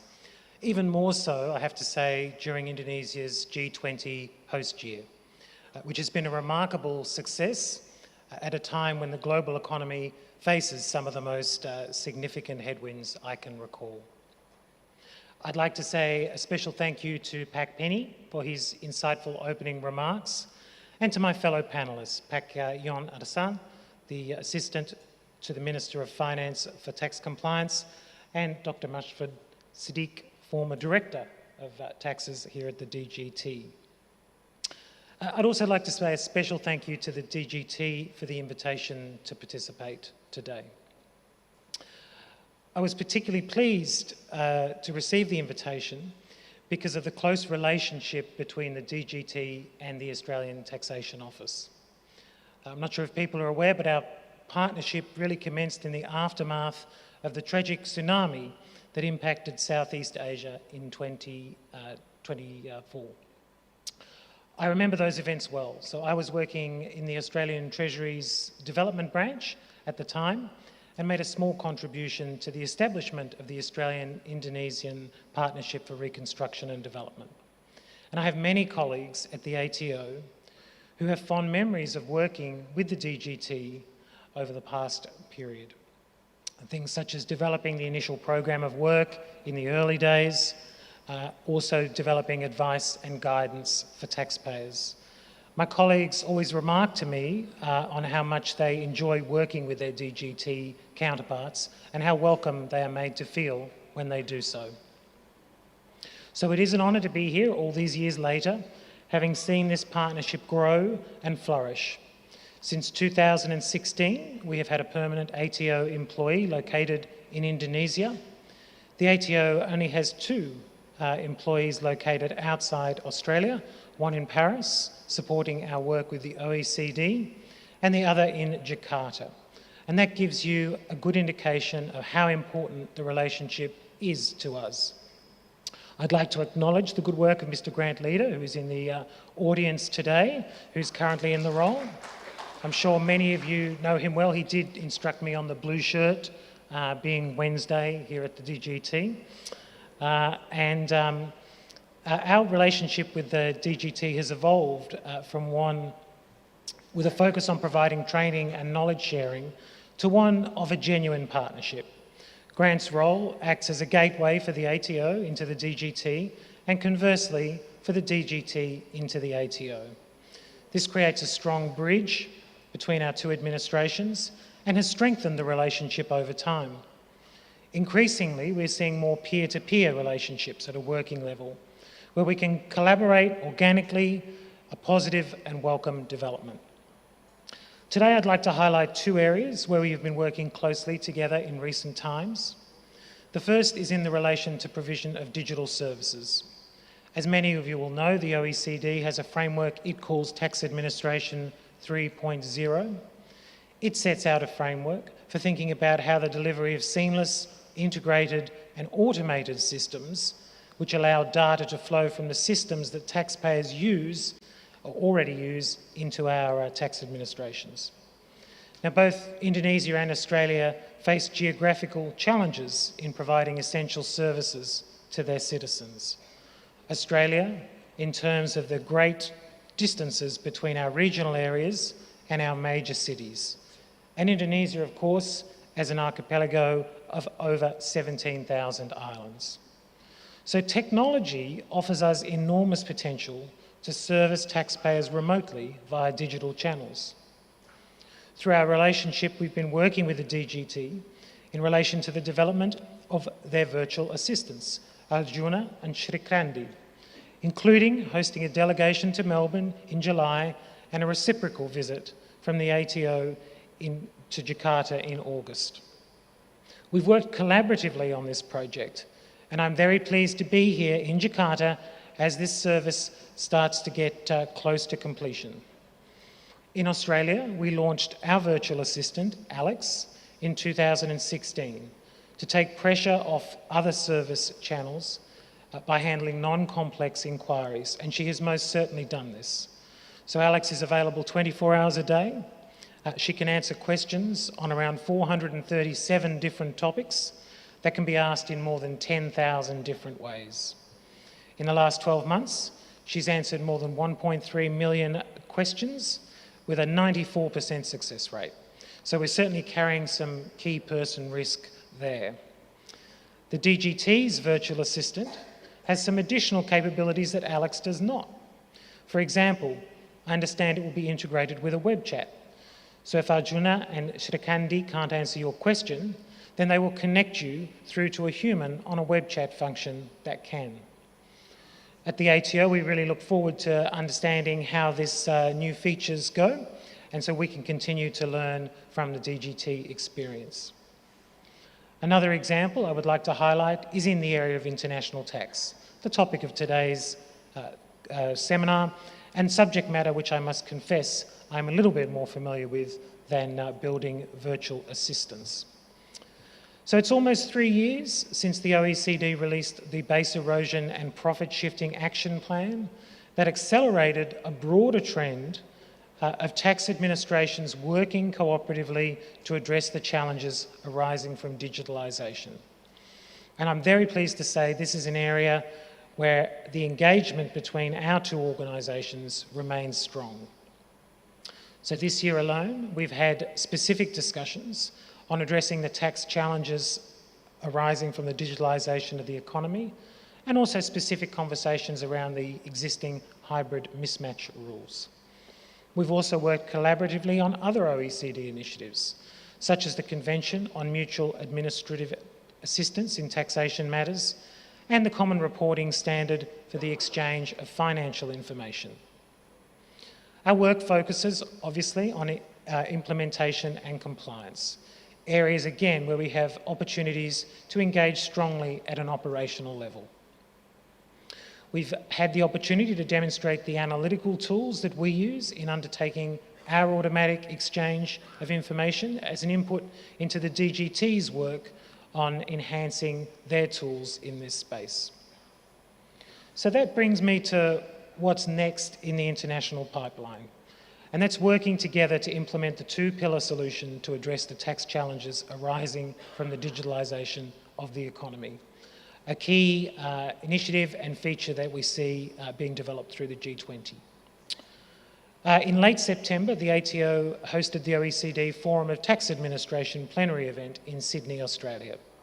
And at this event, many tax administrations, including the DGT, spoke about the need to build the skills and capabilities for the implementation of the two-pillar solution. Of course, this is a challenge for both tax administrations and business. So preparing for the new rules is going to be a high priority for both. The new rules are conceptually and technically challenging, and they represent a new way of thinking about the global tax system. At a practical level, they build on the original base erosion and profit shifting work. That has seen a greater degree of cooperation and coordination between tax administrations. Put simply, the better our exchange of information mechanisms are, the more likely it is that these new rules can be administered in both a pragmatic and efficient way. From an implementation perspective, the key focus is currently the development and implementation of Pillar 2, the Global Anti-Base Erosion Rules, or the GLOBE rules. A range of countries, including South Korea, Switzerland, the Netherlands and the United Kingdom, have all announced their intent to implement the GLOBE rules from as early as 1 January 2024. And it's generally understood and acknowledged that they will not require a global consensus or simultaneous implementation to operate and succeed. The Australian Government is yet to make a formal announcement regarding the implementation of Pillar 2, including which elements may be adopted or when domestic implementation could occur.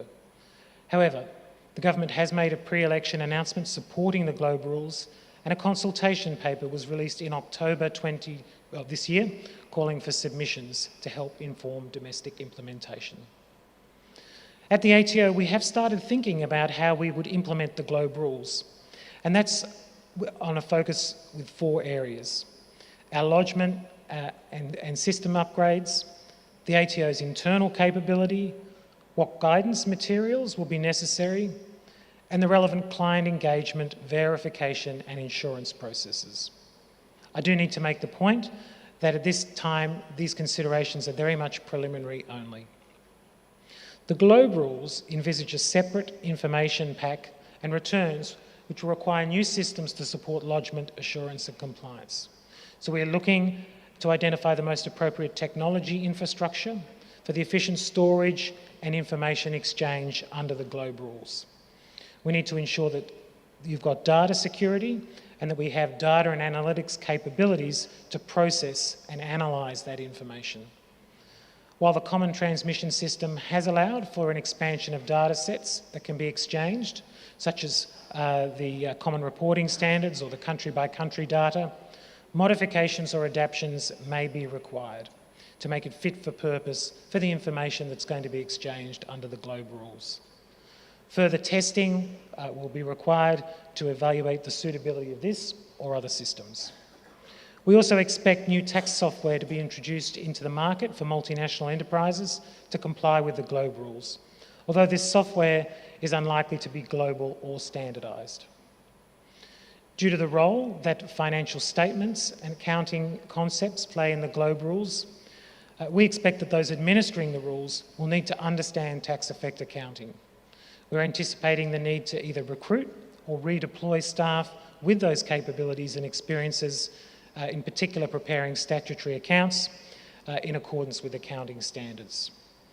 We're also developing tailored capability programs that can support existing staff develop the necessary expertise to undertake this work. We're expecting that Australian-based taxpayers and advisors will be also seeking to build their capability in this area. and thus there will be a significant demand for these skills. Certainly a good time to be an expert in tax effect accounting. Whilst building capability internal will be an important focus, we're also considering how we can best support the Australian market in adapting to these new rules. This will include technical and practical administrative guidance to support taxpayers and advisors understand and comply with the new rules. This public guidance will be complemented by one-to-one guidance and support provided through direct engagement with taxpayers and advisors. Our existing processes to provide formal private binding advice to taxpayers will be available, and this will be supplemented through informal engagements and requests for generic advice provided by dedicated specialist teams in the ATO. Now, whilst our overall administrative approach will be guided by the OECD's implementation framework and the domestic legislation, we are consulting broadly to better understand the likely resourcing needs and develop a compliance program tailored to the Australian market. We will, of course, be looking to reduce the compliance burden wherever possible for in-scope taxpayers by leveraging off our existing compliance programs, integrating Globe reviews into existing processes, and coordinating information requests. As tax administrations, we all have a lot of work to do to prepare for Globe implementation, and that includes working together to share experiences on implementing and administering these changes. This is important because the OECD's work on basin erosion and profit shifting reflects a broader trend, an expectation that tax administrations will increasingly look beyond the border when it comes to delivering on the expectations from their governments and from their citizens. Whether it is implementing international integrity rules, like the hybrid mismatch rules and now the Globe rules, whether it's expanding treaty networks, as Australia is currently doing, or sharing knowledge or data between tax administrations, international linkages have never been more important in tax.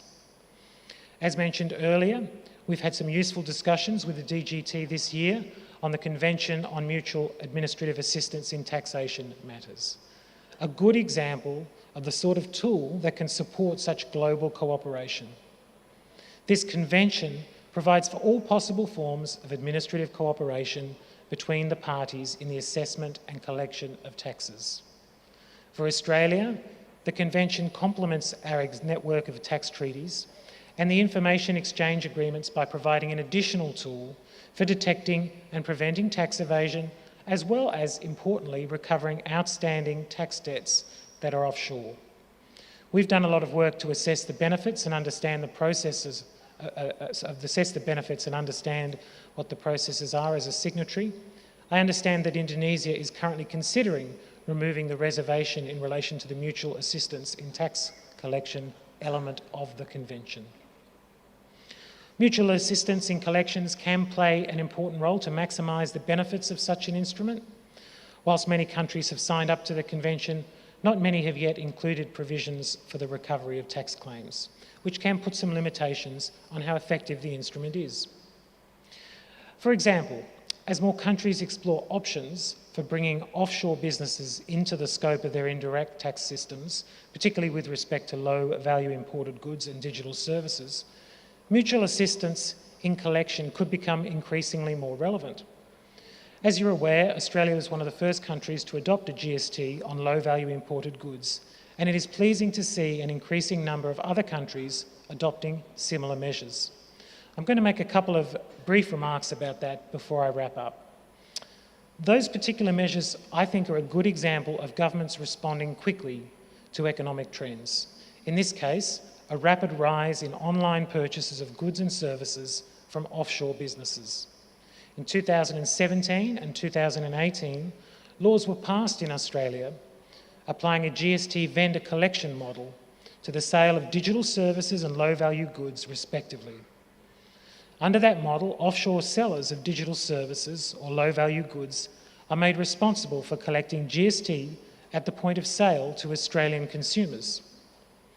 Now, the model provided a number of advantages over other tax administration methods, most notably by minimising administration costs and also maintaining the free flow of goods across our border. At the time the measures were developed, the key question was, would offshore businesses comply? When laws are introduced into the Australian Parliament, revenue estimates are prepared and attached to them.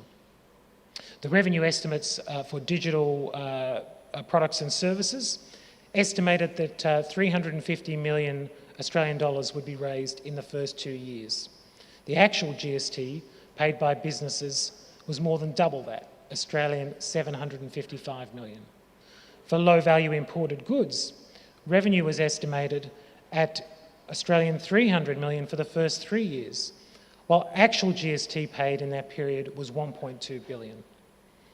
Now, one of the reasons why the revenue from these measures exceeded our estimates was that compliance has been higher than predicted. Australia now has approximately 2,000 registered offshore businesses who are collecting, reporting and paying GST under this measure. An interesting feature of the regime is that revenue is highly concentrated in a small number of businesses. For example, 40% of the GST we collect under this regime is paid by the 10 largest digital platforms, that is, online marketplaces. More broadly, our 100 largest registrants pay 85% of the total revenue collected under these regimes. So these measures are another good example of how tax administrations are increasingly expected to look beyond the border to deliver on the expectations of government and citizens. In closing, I'd like to thank you all again for the opportunity to participate in this year's International Tax Conference.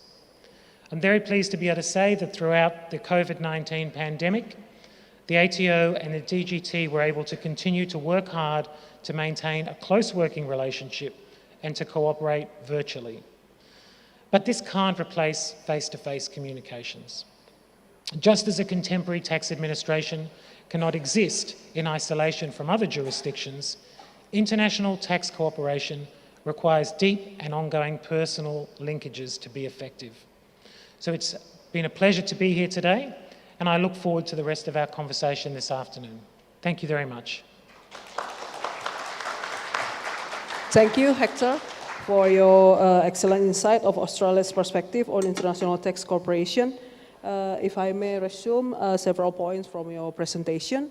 So the first one, you emphasize on the digital services. You mentioned the seamless, integrated and automated services. You make an example for Arjuna and Srikandi and also Alex in Australia, who is able to answer at least 94% accurate. So it's pretty impressive, Hector. Yeah. And then the second one is the tax administration challenge faced by both DGT and the ATO. And you also mentioned our close relationship from a long time ago, and you also placed officer here from 2016, only in Paris and Jakarta. So, and then we also have a cooperation from in several aspects, such as working on the hybrid mismatch arrangement, and then mutual administration assessment assistance in tax matters, CRS, and automated EOI. And then you also mentioned on the late September, the FTA, Forum Tax Administration, held in Sydney, emphasized on the cooperation and coordination between tax authority to face the new challenges of the digitalization in economy. You also mentioned the structures of the GST in the Australian tax office. It's pretty interesting to see that 40% of the revenue come from only 10 taxpayers. So I think that's resume your presentation. Thank you, Pak Hector, for your nice presentation. Now, our not last but least speaker, Pak Mahfud. Silahkan Pak Mahfud. Ladies and gentlemen, please give a big applause for Pak Mahfud. Before that, I will introduce Pak Mahfud. Pak Mahfud has a very long CV, actually. So, and also our very own Director General of Taxes in the 2000 and 2001, ya Pak Mahfud ya. So it's very honored to have you in here, Pak Mahfud. Welcome home, Pak. So first, Pak Mahfud now is a taxation and fiscal policy expert in GIZ. His main duty is providing recommendation on domestic resource mobilization, fiscal and tax policy, subsidy, tax data, migration, and tax compliance.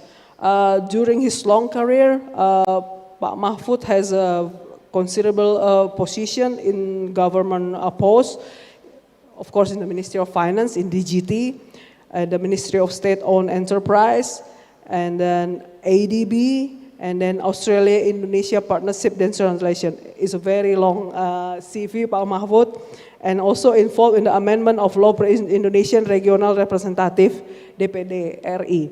Pak Mahfud holds his doctorate in economics from the Gajah Mada University. So, ladies and gentlemen, please welcome Pak Mahfud Sidik. Pak Mahfud, the floor is yours, Pak. Silakan, Pak. Thank you for introduction, Ibu Matondang. Please, I would like to have slide number 1, but stay at the slide number 1. Dear distinguished guests, ladies and gentlemen, it is an honor for me and a great pleasure to participate this conference. I am very grateful to all of official and staff of DG of Taxes, especially Bapak Surya Utomo, Director General of Taxes, Ministry of Finance, and also we have Pak John Arsal and other official at the Ministry of Finance. I am very keen to participate in this conference with have already listened to distinguished speaker, Pak John Arsal and Pak Hector Thompson. I think we will focus on growing need to strengthen domestic resource mobilization and international tax cooperation in this regard. This issue is critical to ensure robust, sustainable, and inclusive development. Let me begin by raising an issue why that domestic resource mobilization emerged major strategic priority for our development member, especially developing countries. Firstly, over the last few years, tax evasion and tax avoidance across nation border have risen to one of the top global policy agenda. At a time of rising fiscal pressure and modest global growth and growing concern around the world at increasing inequality in income and wealth, it is not surprising that so many people are deeply frustrated by the ability of some taxpayers around the world to escape paying what is seen as their fair share of tax. Secondly, developing countries need reliable domestic revenue to protect themselves against external shock. The COVID-19 brought to light our vulnerability to the health and socioeconomic threat from pandemic. Thirdly, government need to address structural challenge in public finance made evident by the generally low and volatile tax yield, especially in ASEAN countries, including Indonesia. The COVID-19 pandemic has exacerbated this challenge.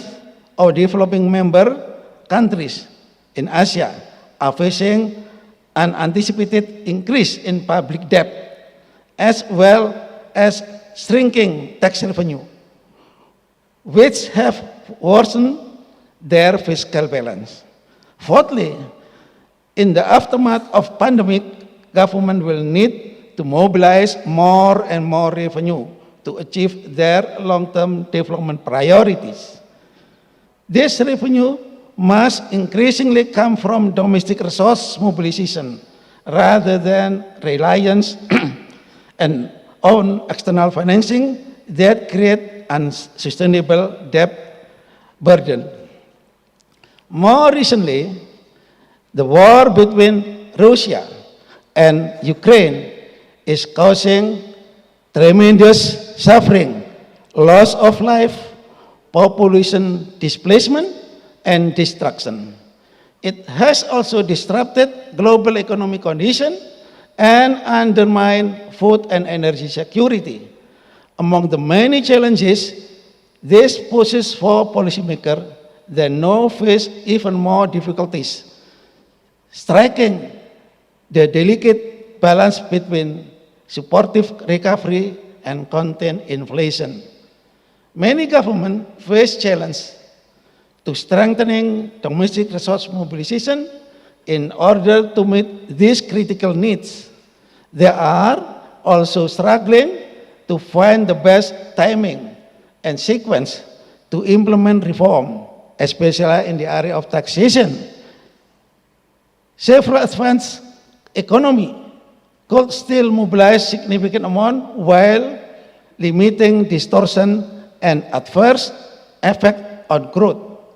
Broadening the base, especially for example income tax, value-added tax, is very, very critical for the respective government, including Indonesia. So the question is how the country to rebuild fiscal space. Efforts should be made to step up the mobilization of domestic resources as well as undertake reform that will increase spending efficiency, including through the streamlining of subsidy. That is why let me discuss important to all of us.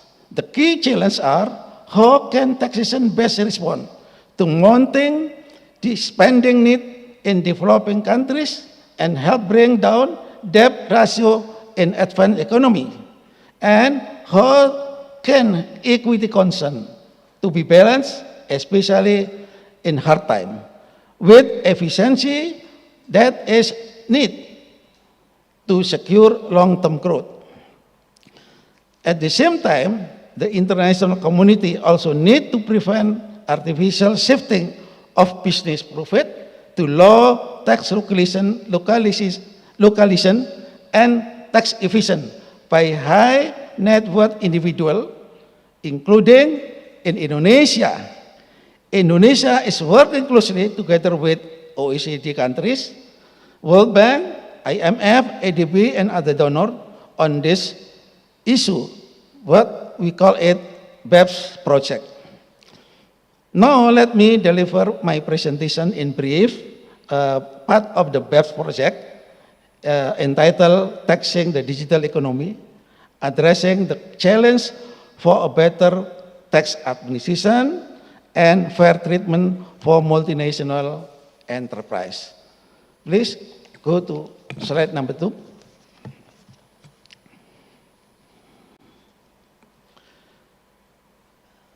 I think we all know that the spread of digital economy bring about many benefits. For example, in terms of growth, yes, employment, yes, well-being, and more generally.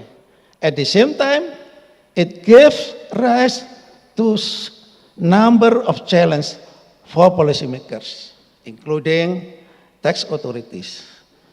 Taxing the digital economy is very difficult to regulate. There are many types of digital business, and each specific case for many digital corporations in this regard. In general terms, in the area of direct taxation, the main policy challenges raised by digital economy fall into at least 3 broad categories: nexus, data, and characterization. Let's go to the next slide, slide number 3. In general term, the area of direct taxation, the main policy challenges raised by digital economy fall into three broad categories. Nexus, meaning that continual increase in potential digital technology, reduce the need in many cases for extensive physical presence. So, shifting from physical presence to significant presence. Number two, data. The growth in sophisticated information technology has permitted company in rise the issue of how to attribute value creation from the generation of data through digital product. Number three, characterization. The development of new digital product or means of delivering service create uncertainty in relation to proper characterization of payment made in the context of new business model, particularly in relation to cloud computing. Slide number 4, please. In this regard, what in my mind, all countries, including Indonesia, should adjust its regulatory framework, whether law and government regulation, as well as Ministry of Finance decree and so forth. First, an important finding from many researchers is that problem of taxing highly digitized business is not due to their lack of taxable presence in many countries.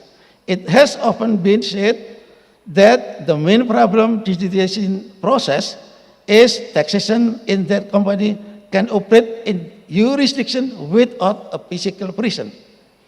Digital technology are radically altering business and operation model, resulting in round-the-clock and borderless value creation for business.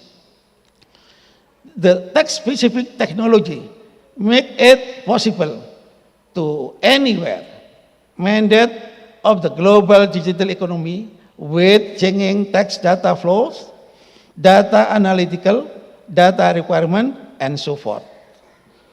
One of the tax that imposed by a certain country, what you call DST, Digital Service Tax, is introduced by France, Italy, Spain, and UK, applying a wider range of internet-based services. That is what pioneer of the DST.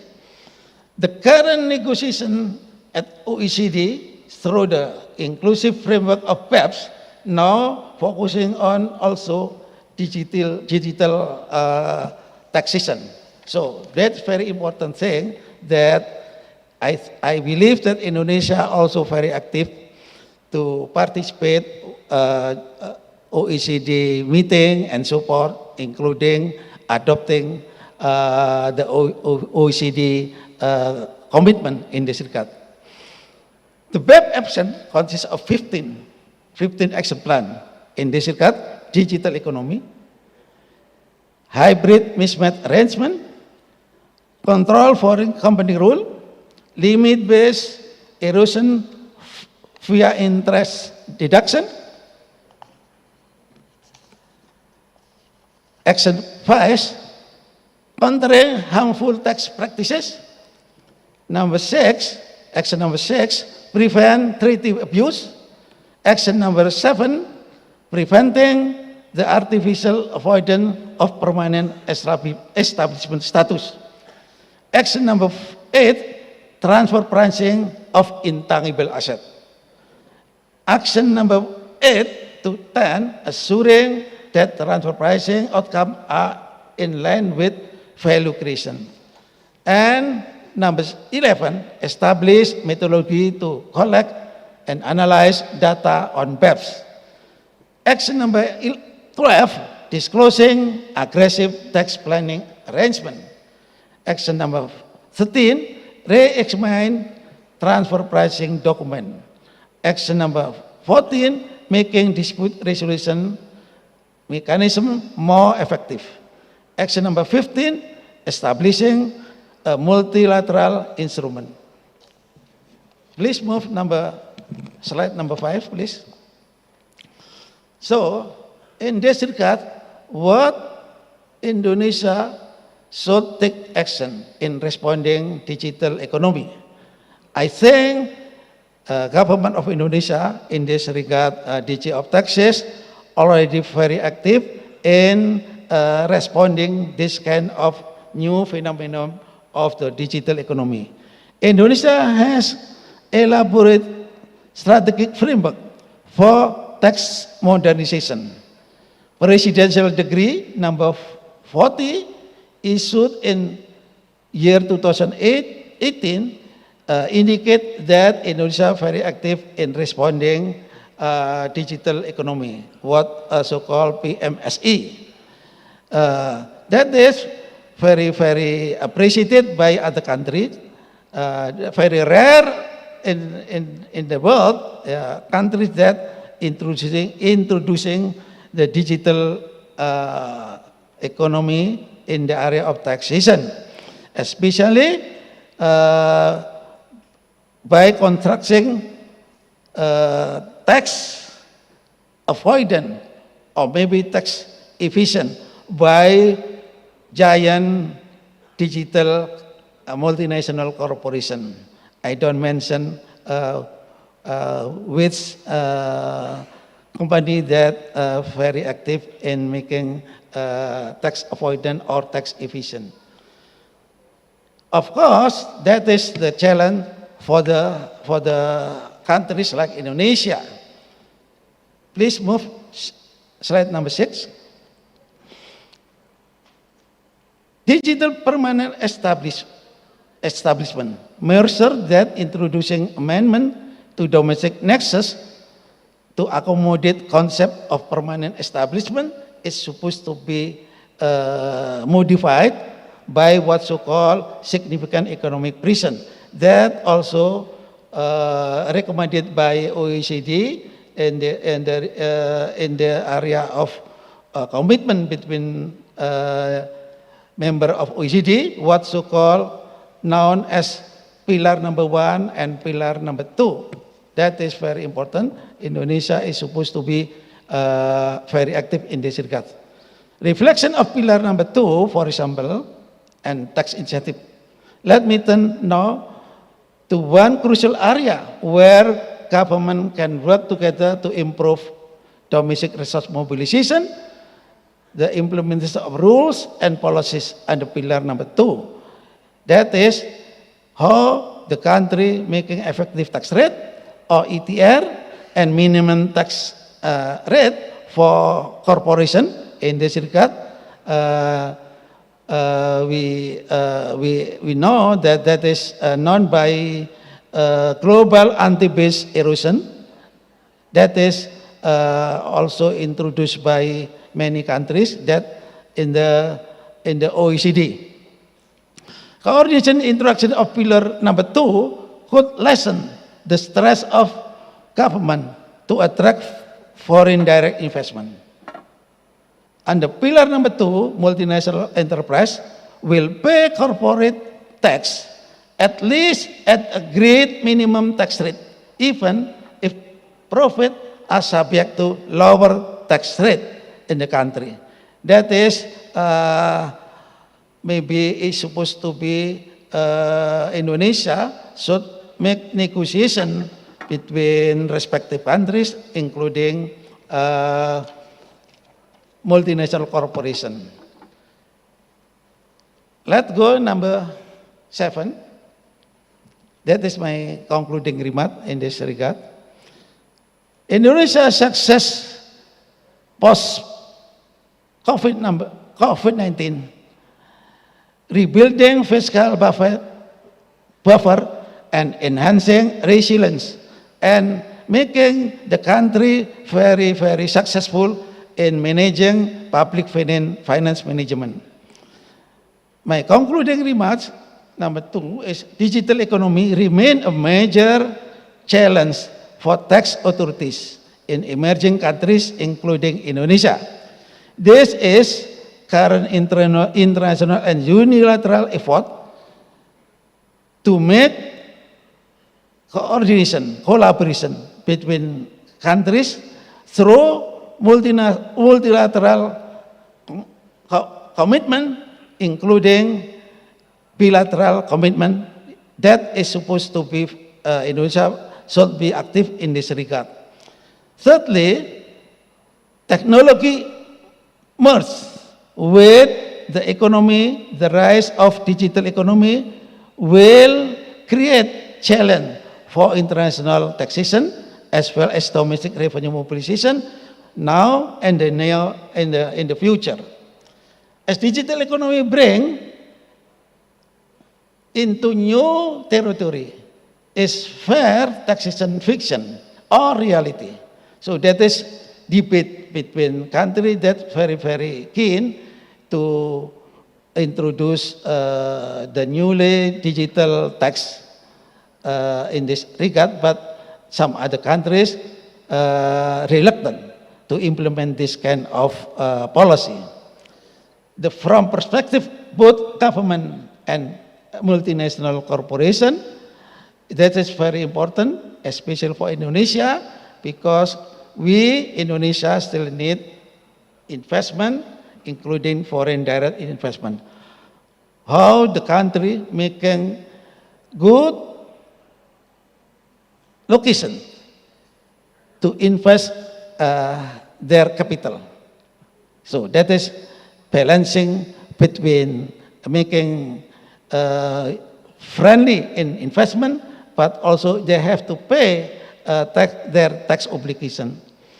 Lastly, mobilizing of tax revenue, enforcing tax rule, mitigating climate change, and matter common concern is very critical for Indonesia, because Indonesia now is very active to join, to participate in international organizations like G20, ASEAN, and so forth.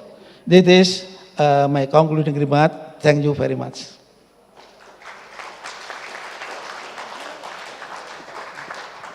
Thank you very much, Pak Mahfud, for your excellent presentation. If I may summarize several points from your presentation. The first one, you mentioned the importance of the domestic resource mobilization. At least you mentioned the broadening of fiscal base and then the streamlining of subsidy. And the second one, you characterize the characterization of direct taxation of digital economy. Typically, you classify it into three classes. The first is nexus, second is data, and then the last one is characterization. You also mentioned the need for the tax authority to adjust the regulation in adjusting the development in the digitalization of economy. At least you mentioned there are 5 reasons to do so. And then you also mentioned how Indonesia adapt to the digitalization economy by implementing the tax policy on this issue.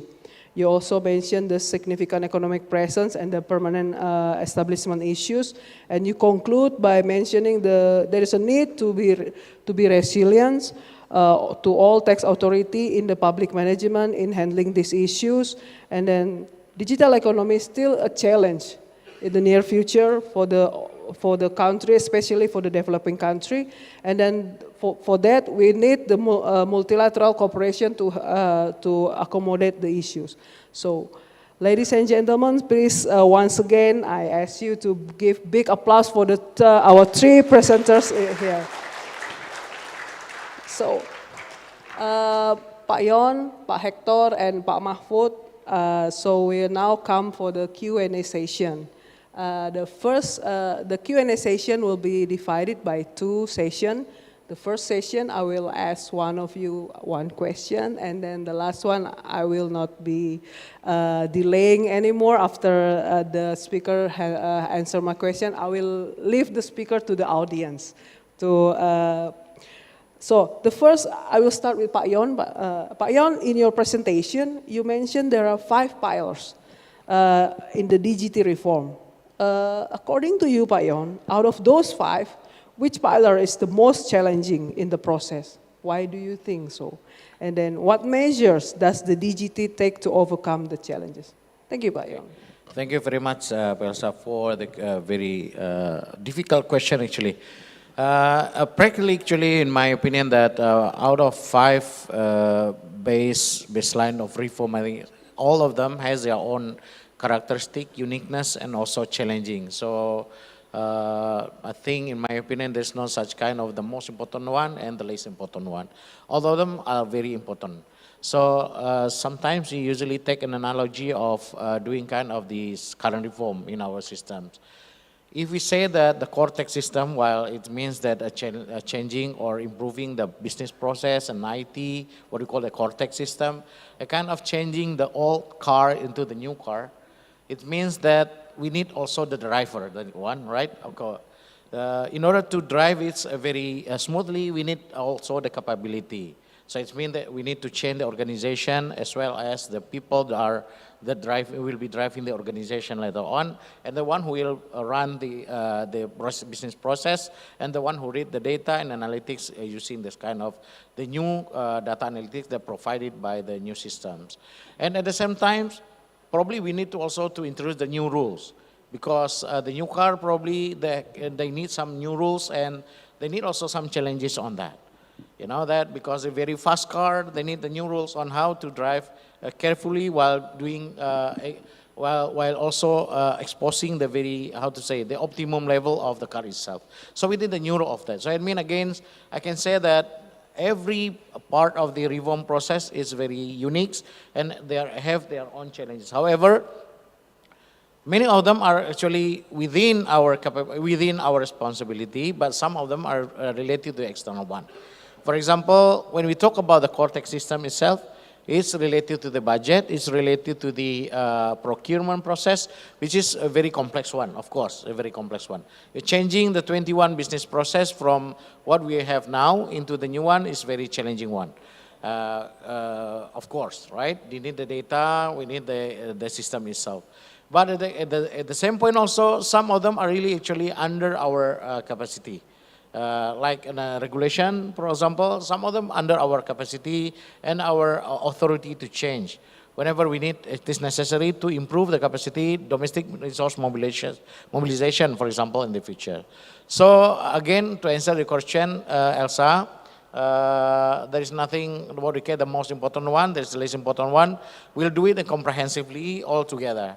So the question now is, how can we coordinate each other to make sure that the regulation that be designed will be in line with the process that has been designed by the people, then also in line with the new, the to-be organization, as well as it should be in line also with the current business, the new or the to-be business process.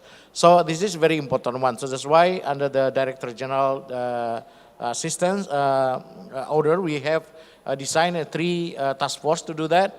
The first one is responsible for designing the new organization or the organization to be, and also related to how we manage the human resource.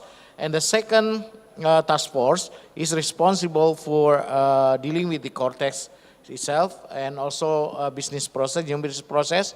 And the last task force, actually under my responsibility, is dealing with the policy and regulation that need to be in place also to support the core tax, as well as to design some new policy that will that should be in place in order to adapt to the new challenges by the global, for example, global pressure, for example, the implementation of the Pillar 1 and Pillar 2, but at the same time, we will also have to think the new domestic regulation that might be necessary in place in order to optimize our domestic revenue mobilization.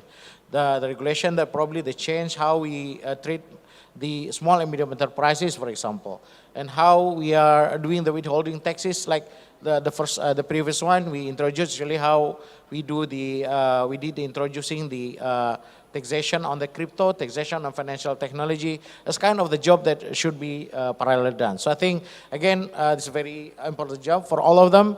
And what the key point is that how these 3 task force and the 5 business process should be in line all together in order to achieve the optimum or the optimum goal objective of the Directorate General of Taxes. Thanks, Elsa. Thank you, Pak Yon, for your clear explanation. So it has to be simultaneously done, ya, Pak, ya. So it's a big challenge for DGT, Pak, ya. Okay, thank you, Pak. And now to Pak Hector. Pak Hector, you mentioned in your speech that ATO this year hosted the Forum of Tax Administration plenary in Sydney. What role do you think forums like FTA plenary have in bringing administration together to work through issues like pilot to implementation? And then would you encourage Indonesia to host such an event? Please, Pak. Thank you very much for the question. So yeah, the Australian Taxation Office did host the Forum of Tax Administration plenary. It's an OECD forum in Sydney earlier this year. It was a lot of hard work, but by all reports, it was a well-received event. I think first and foremost, it's important to say that when revenue authorities, tax administrations get together, it's important to remember that our job is to collect revenue. And so I think a good question about a forum like that is, well, how does it assist in helping tax authorities collect revenue? A good example of something we've developed under the Forum of Tax Administration is something called the JITSIC network, and that includes something called a single point of contact, or a SPOC. And it sounds like a small thing, but it's actually really important. If you think about tax administrations, they're big, complicated organisations with lots of people in them, and they structure themselves differently in a range of ways. So if you have a particular issue that you would like some information on, or to better understand, or taxpayer-specific questions, it can be hard to navigate those organisations. So something as simple as providing a single point of contact in a tax administration to enable the questions to be farmed out and managed sensibly is actually a really, really important thing. The second thing I would say is that those relationships really matter. I mean, you can contact another agency cold with an email or a call, but actually knowing your counterpart in another organisation, having established a relationship with them, is really key to getting a good outcome on those sorts of exchanges of information. So I think that's the first thing to say, is that events like that or groupings like that are really just important in terms of setting up the preconditions for us to be able to do what I called earlier the beyond the border work, the work that tax administrations are asked to do when there are links into other countries and jurisdictions. The second thing I would say is that tax administrations, while they might structure themselves differently and operate in slightly different contexts, they have a common mission to raise revenue. And so we can really learn from one another. And so we tried to use the forum earlier in the year in a few ways. So for example, we had an emerging leaders strand of the event, where we got tax commissioners, director generals, to nominate an emerging leader in their organisation and bring them to the event, so that they had exposure to some of the issues that their commissioners and director generals spoke about. We also invited business to attend, so we had a number of sessions that were open to business. We had some panels with journalists, business people, academics, and really tried to not just think about things from a tax administration's perspective, but also from the perspective of taxpayers and those in the broader community. So I think those were some of the things that really stood out to me as the value add of those forums. I should say, there are a range of forums, so I also had the pleasure to attend SCATA earlier this year. So there are some regional forums as well, but certainly the Forum of Tax Administration is the largest global gathering of tax administrators. So thanks. Hope that answers the question. You have answered the question, and then you mentioned that cooperation between tax authority which have the same common goal to collect revenue, and communication between the tax revenue and also the taxpayers. Thank you, Hector. And then Pak Mahfud, well, your presentation is all about digital technology. So Pak Mahfud, digital technology are radically altering business and operating models.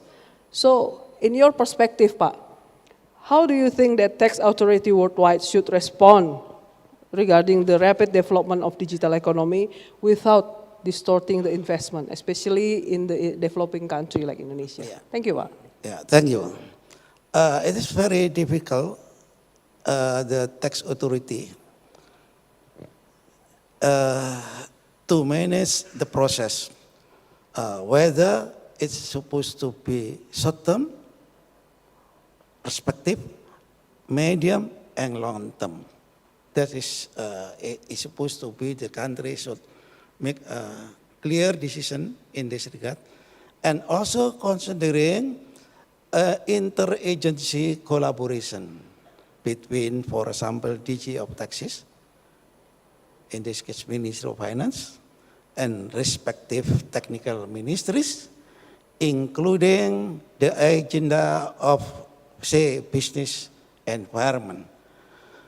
So that is, we have to be very, very comprehensive in making the policy matters. Yeah, for example, taxation in some extent is downstream rather than upstream.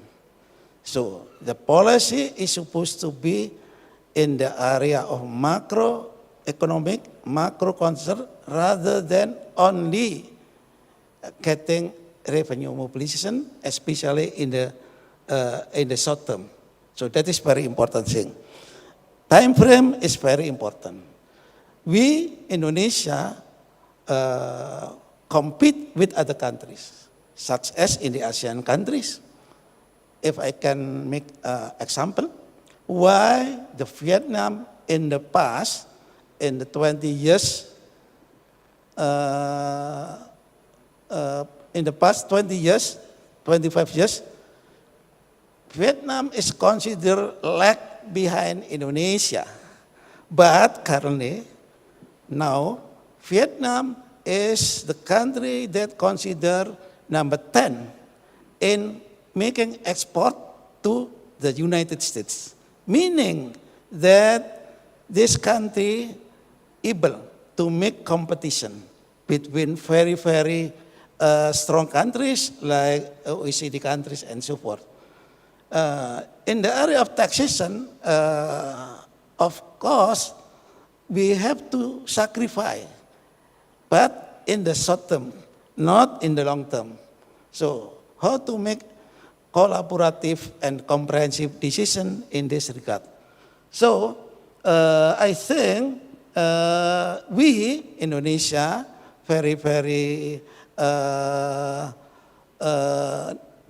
need to have investment, including foreign direct investment. If I can say that about 25 to 30% of the total GDP is supposed to come from investment. The number one is consumption, about 55%. Meaning that we still need investment. We need make investment very, very attractive, including maybe the country is supposed to be sacrifice the tax revenue in the short term. But in the longer term, we can get benefit from, for example, employment, from also revenue from taxation and so forth, including digital multinational corporation. Yeah, we have not to be suspicion to this kind of business. We have to treat them as a good taxpayer, good investor, and so forth. So that is supposed to be making comprehensive policy in this regard. Do not only focusing on revenue mobilization. That is my point of view. it involves both short-term and long-term. Yeah, in the short term we have to sacrifice, but maybe in the long term we can gain some revenue. So thank you, Pak Mahfud. Ladies and gentlemen, now I would like to invite you to share your curiosities and ask questions directly to the panelists in here by mentioning your name, affiliation, and direct the question to each of the panelists here. So is there any question from the floor? Yeah. So I take the first 3 questions. 4, okay. I take the first 4 questions. Okay, thank you.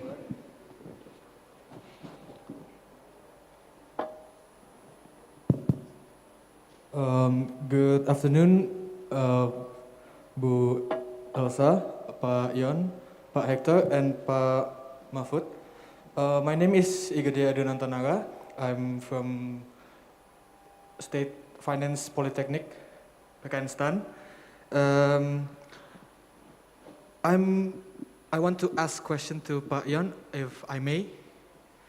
I'm really curious about the Indonesian plan for 2023 and 2024, because in 2 years, Indonesia will enter a new era of government. One thing is that I'm really curious is about how we brace for impact for the economic global condition, which is from the moderation of the price, the CPO, the goods, and also before this session, I read some news that Indonesia have survived the inflation mostly because of the small and medium enterprise, UMKM. Because most UMKM grows when the inflation starts. And my question is, are we seeing a new tax law being passed in the future, or are we seeing a new coordination with remembering our good relationship with neighbors countries like Australia or Malaysia to countermeasure the effects of the future years incoming? Thank you. Okay, thank you. And then the next question, please.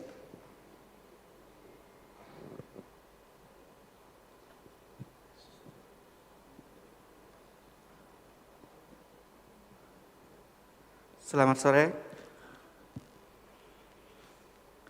Pertanyaan saya, kan relasi penerimaan pajak sudah optimal bahkan melebihi target. Mengapa dirasa belum mampu menopang laju pertumbuhan perekonomian di Indonesia? Ditambah lagi kita akan menghadapi isu resesi ekonomi di tahun 2023. Bagaimana peran pajak dalam hal tersebut? Terima kasih. Dari siapa ya Mas? Namanya dari mana, ditujukan ke siapa? Perkenalkan, nama saya Lutfiansa dari kampus Institut Ciami. Pertanyaan dari mana tadi afiliasinya Mas? Institut Ciami. Oh iya, ya. Ditujukan ke siapa Mas?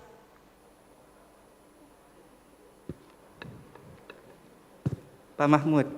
Oh Pak Mahfud, oke ya.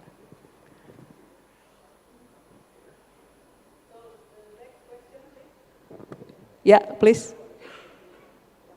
I'm going to guess that wasn't a question for me, because if it was, I don't speak Bahasa. Oh, sorry. So, sorry, Pak Hector. So, his question was regarding the how Indonesia will survive the inflation. Yeah, I think it's about that. Okay. So it's addressed to Pak Mahfud. Yeah. And then next question, please.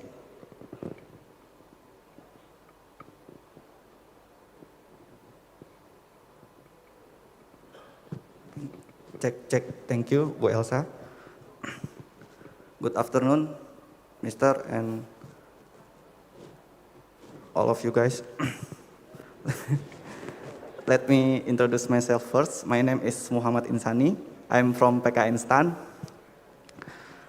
Thank you, Mr. Yon Arsal, Mr. Hector, dan Mr. Mahfud for your explanation before. It's so amazing for me. I want to ask something for Mr. Mahfud. Mr. As a student, as a student, I have my dream I want to be agent of change, Mr. So, my question is, what can I do, or maybe like start from like little things that I can do to support or participate for making the national economic growth, include digital economic, keep going to grow and sustainable. I'm sorry if there is any mistake from my question, or maybe it is too simple. Thank you, Mr. Be sorry, Mas. It's a very interesting question. So I would like to take one more question, I think, from the left side here.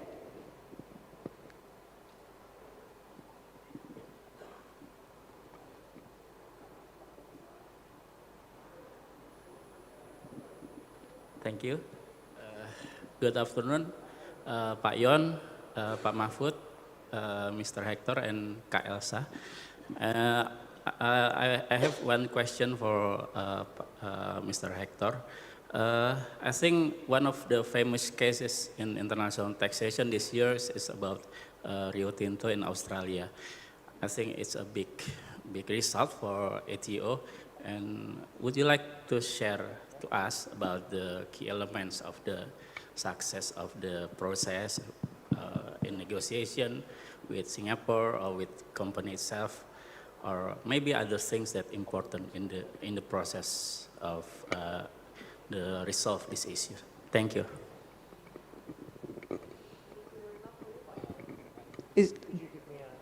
So he Hector wants to have a clarification. You asking about the Rio Tinto? The Rio Tinto story from the ATO point of view. Okay, so is it okay for you to answer that? Okay.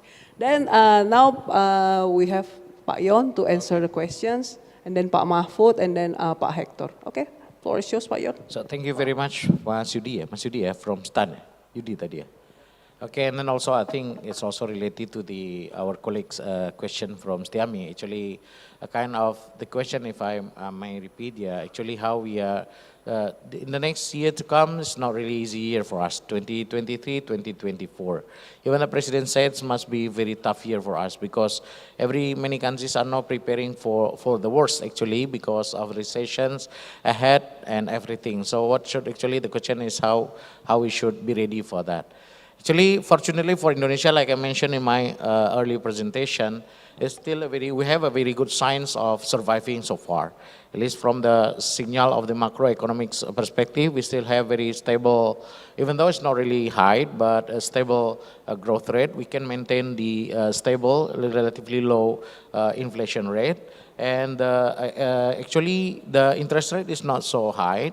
And also the exchange rate is not, even though it's volatile, but still quite okay.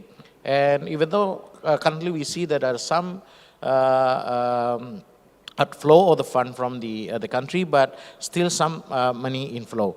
It means what I wanted to say is that we have at least a very good baseline for us to be ready for 2023 and 2024. It seems that if we take a look at on the perspective of the tax revenue side, which is revenue is always at the beginning and become the signal of whether the economy is still healthy or not. Like I mentioned before, that we see in the statistic that the revenue this year is very considerably high. If we take a look, probably the outlook might be the growth rate probably more than 25% than what we achieved last year. And then the result itself is showing that the Indonesian revenue in terms of the DGT's perspective is already achieved more than what we achieved before the pandemic levels. If we take a look at other countries, and then many other countries are still now below the pre-pandemic level, which is year 2019. Again, it is a very important baseline for Indonesia to go continue to the future. For the Minister of Finance and especially DGT perspective, what we are going to do is that, again, domestic revenue mobilization is a very important one. How we can optimize all that we have, including all the regulation, all the administration. It means, simply put, it says we should continue and improve the quality of the reform that has been going on now. It is a must. And the second one is that, like Pak Mahfud mentioned before, it's not necessarily only to collect revenue, but in sometimes, like what we experienced during the pandemic 2020 and 2021, 2022, DGT, Minister of Finance, not really necessarily being given the job to collect revenue, which is the main job, of course. But at the same time, DGT has also has to play also a role in supporting the economy, inducing the growth, and something like that. It is very interesting to see, like the video that in place before we start the program, how DGT introduced the program of BDS, for example, Business Development Services, in which the DGT support the small and medium enterprises, not necessarily giving them the say, doing some education, socialization, say that this kind of the tax should be imposed to you, something like that. No more. But we approach the small and medium enterprises by giving them the capacity to access the financial market, to give them the bankability, to direct them for any relationship with other party that might help them to grow. Like, for example, we conduct a seminar where we invite the small and medium enterprises. At the same time, we invite also the people, resource person from a digital platform, for example, that teach the small and medium enterprises how to grow with them, and then how to enter the the digital market, for example, something like that. So by giving them opportunity to grow, then at the end, of course, when they are when they get some benefit later on, they will pay tax. So again, by going back to the questions, again, at least the baseline now is be ready. Of course, 2023, 2024 will be will be tough year compared to the last one. But again, there are so many things that should be done. Any reform, structural reform, and also in many reform in many other ministries, related ministries also should be continued. Like in our policy in order to, like say, in the futures, we have to go on to the green technology, for example. Then we should go there. For example, we introduced already in our law, we introduced the carbon tax. But it's not really, it's necessary but not sufficient. In order to introduce, to induce people to buy, or not to buy, to go to the green car, for example, then we provide the incentive, less tax for the electric car, for example. No PPNBM itu luxury tax for the electricity car, kind of things. So in order to do that, in order to compete in the futures, also we have to, again, creating the good roadmap for the industry, for the human resource, even in the state, in the national level, and also for the DGT level. I guess based on the kind of the baseline, I think we still have hope that we can pass this kind of the tough, challenging time for 2022 and 2023, 23 and 24. Thanks, Elsa. I hope it's answered the question from Yudi. Gimana Bli? Okay, is that okay? The answers? Okay. And then we move to Pak Mahfud, Pak, for the next question. What is the first question from? The first question our is colleague from Stiami. Stiami is handling how Indonesia handling the inflation, the potential for inflation, Pak. Inflation, Pak. Oh, inflation. Inflation. Pak. Oh, yeah. And then the last one also from Stan, how that he wants to be a change of agent of change. Okay. So how he can contribute to Indonesian economy. That's okay. This is relatively, that is not in the area of taxation, but macroeconomic policy with regard to inflation. In my mind, the country like Indonesia proved to the society that during past 15 years at least, 20 years at least, be able to manage appropriate inflation in this regard, range from 3 to 4 point something %. This is relatively not too high because if, for example, the inflation rate in the country too high, and then the uncertainty of business environment to make to decide their price and also buying the input and so forth, they are very difficult to make justification and decision making, especially when the input come from the imported commodity, imported goods. That is, inflation is supposed to be relatively acceptable. In my mind, inflation rate in Indonesia, at least until the year 2019, is somewhat okay. But beginning year 2020, this is anomaly. So we cannot justify only 1 year. And then the next, after 2020, year 2021 and 2022 is somewhat normal again. So no, that is my answer to our colleague from Stiami. And also from our colleague from Stan, degree of competitiveness of our citizen. This is very important. We in Indonesia, we are facing with the problem of variation of our society from Aceh until to Papua.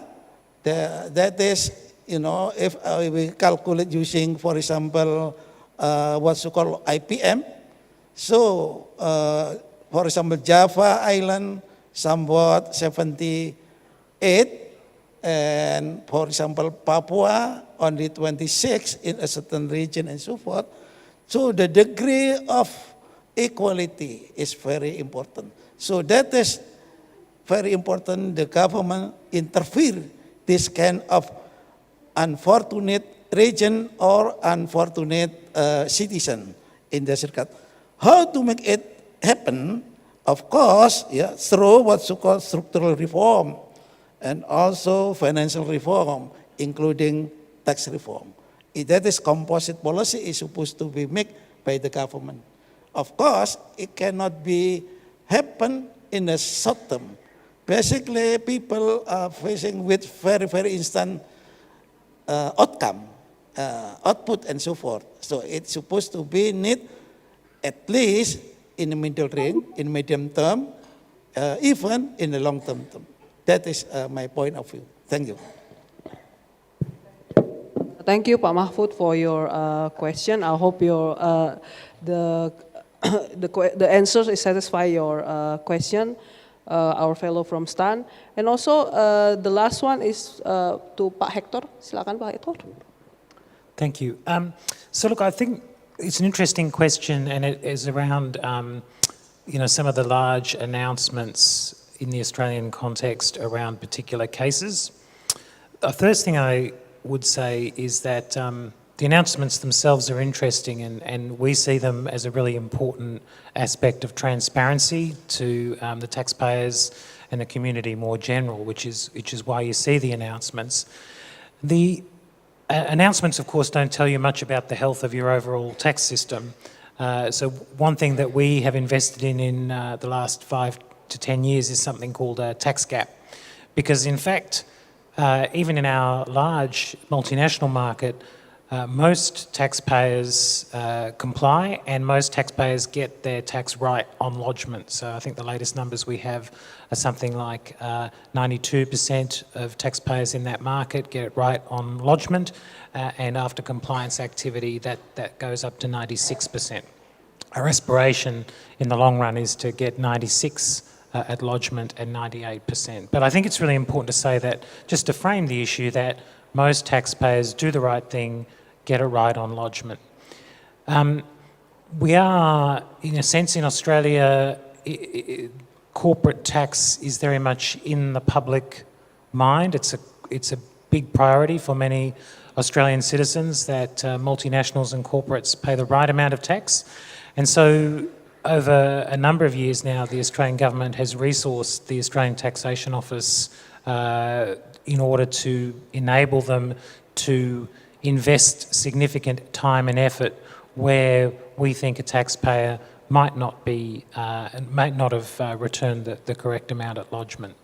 And look, there's a whole range of investments, techniques, from data and analytics, to detect arrangements of concern, all the way through how we do our transfer pricing analysis, to how we engage with the corporates in question. But all of that is something that takes a lot of time and takes a lot of effort. And the bottom line is that the Tax Avoidance Task Force, which is the investment that I'm alluding to, has enabled the ATO to put the ATO in a position to be able to do those sorts of things in those sorts of cases. The final thing I would say is we think about our interactions with taxpayers on a client basis. So we structure ourselves. We've got large business, we've got small business, we've got private wealth, we've got individuals. And one thing we do think about that public and multinational client segment is it's really important to get voluntary compliance from other client segments, that they see that particular market is doing the right thing. And they should be doing the right thing because, of course, they're very well resourced in terms of advisors and expertise to be able to comply with those tax laws. Thank you, Pak Hector, for your answer. And then we will take at least one or two questions from our online participants. Is there any question from our online participants?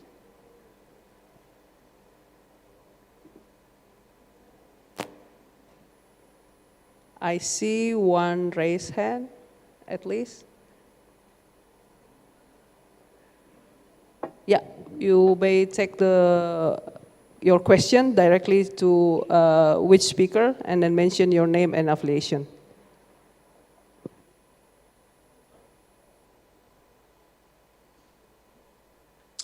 Hi, can you hear me? My name is Caroline Aman. I'm from the Australian Tax Office. Still mute, I think, or it's unmute. Hello? From. I cannot hear your voice.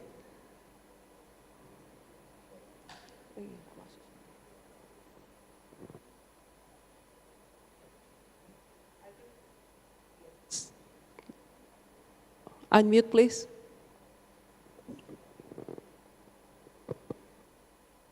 You still can't hear me?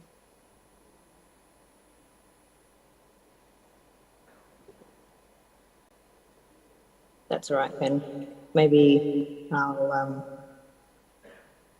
Oh, thank you.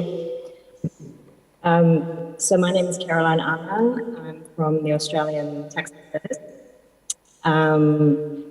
But Hector mentioned earlier that the global rules are quite complex. It's different to existing tax regime, and they'll focus on accounting standards and tax-effect accounting. Further, at the OECD level, many of the guidance are still being worked on. Can Pak Ian share what practical issues DGR may face in managing its internal capability building in relation to Pillar 2 locals?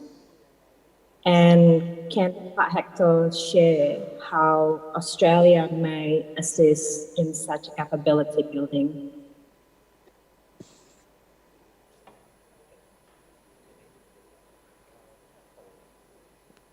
Thanks, Caroline, for the questions. Very interesting question, I guess, and also the very important one. I'd say, like, so if I understand then the question, how can we DGT be ready for the quite challenges in the current issue of the international taxation that are very complex?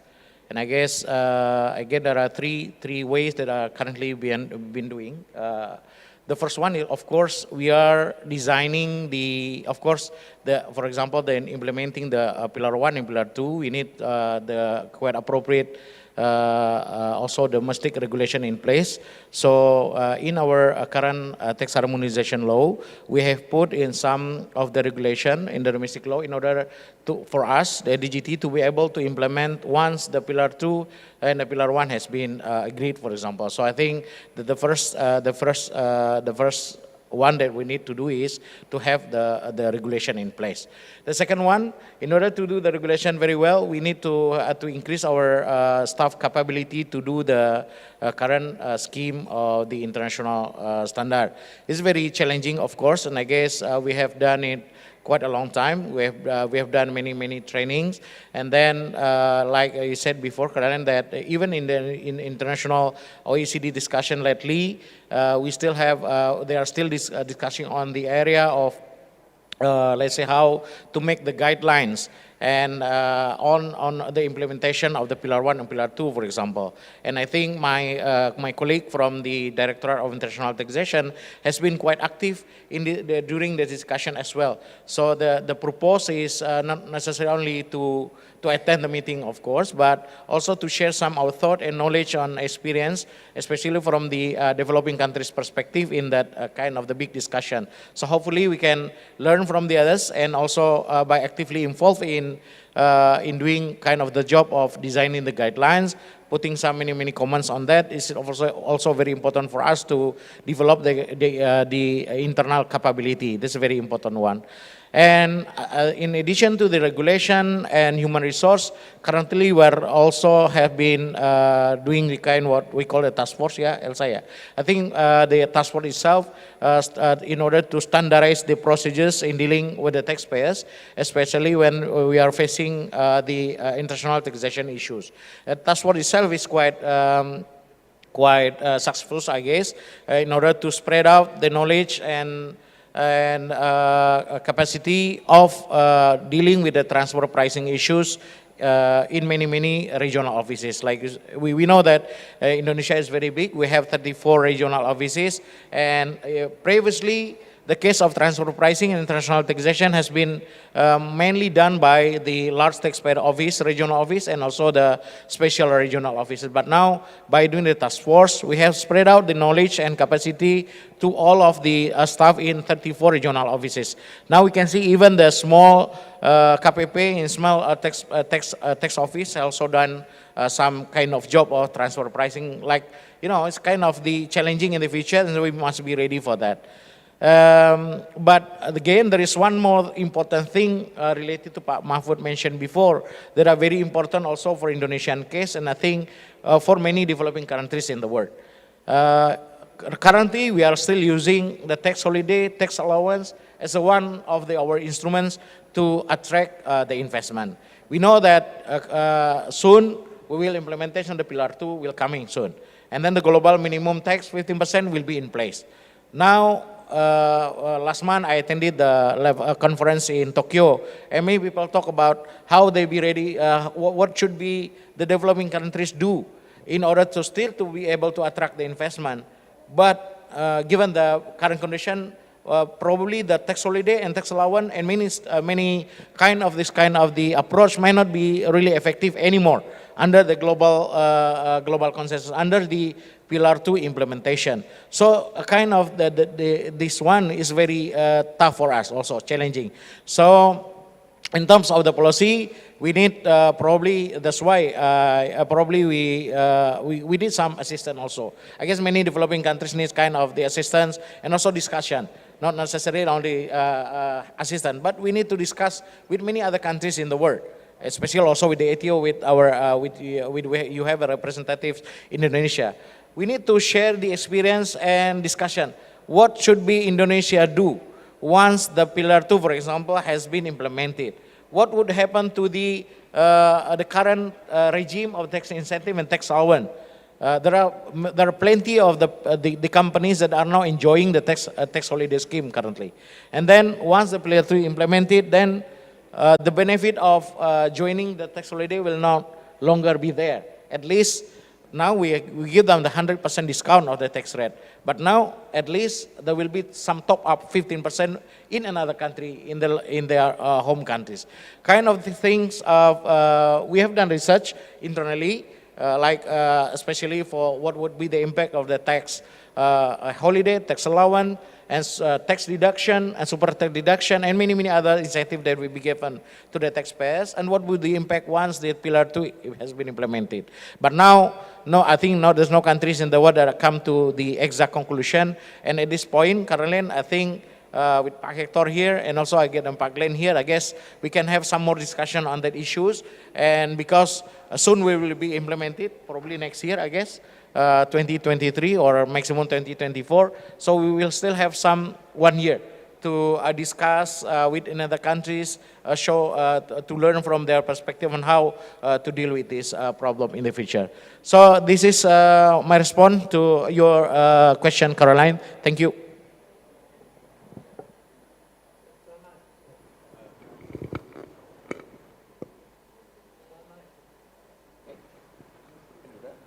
There we go. So I might just add to those comments, which I think were excellent comments. I've just come from a regional consultation the OECD held in Manila, and I was struck by that very point that, particularly with Pillar 2, from the perspective of an economy that offers a lot of tax holidays or concessions, there's a lot of things to work through and a lot of things to think about. And I was struck by, the pillars are complicated. They're both complicated. Pillar 2, though, has an implementation timeframe running slightly ahead of Pillar 1, so I think it makes sense to focus on the implementation challenges associated with Pillar 2. And there are features of Pillar 2 that are probably more important than other features for some countries. And so what I was struck by at the consultation was the qualifying domestic minimum tax element of Pillar 2. And so that's something I think is worth thinking about in quite some detail. In terms of the specific question, I think for me about capacity building, well, certainly at the ATO, we'll do our best to share experiences and knowledge. I would make the point that the pillars are quite a significant departure from some of the standard ways that we do things. So often, if we're asked to provide some advice and support, it will be with respect to something we've been doing for 5 or 10 years. We're in exactly the same position as every other country. We're starting from scratch. This will be a new system for us. It will build on features of the existing system, whether it be exchange of information, whether it be transfer pricing expertise. So it's not starting from scratch, but in terms of building the systems, we'll be building them at the same time as other countries are doing. And so I think that just emphasises the importance of learning from each other, that dialogue. And I was talking to Pak Grant before the session, and I do understand we've put some funds aside in our budget to work on that next year. But I also, emphasise that point about it, working with the OECD, working with the IMF, the World Bank, the Asian Development Bank, your regional tax authorities, because there is an awful lot to do, and it is certainly not a straightforward task. I think in short, the common challenges faced by all the tax authority will call for mutual cooperation among them. Yeah, and then I will call for one question from the floor. One final question. Is there any question from the audience? Yeah, I see one raised hand. please.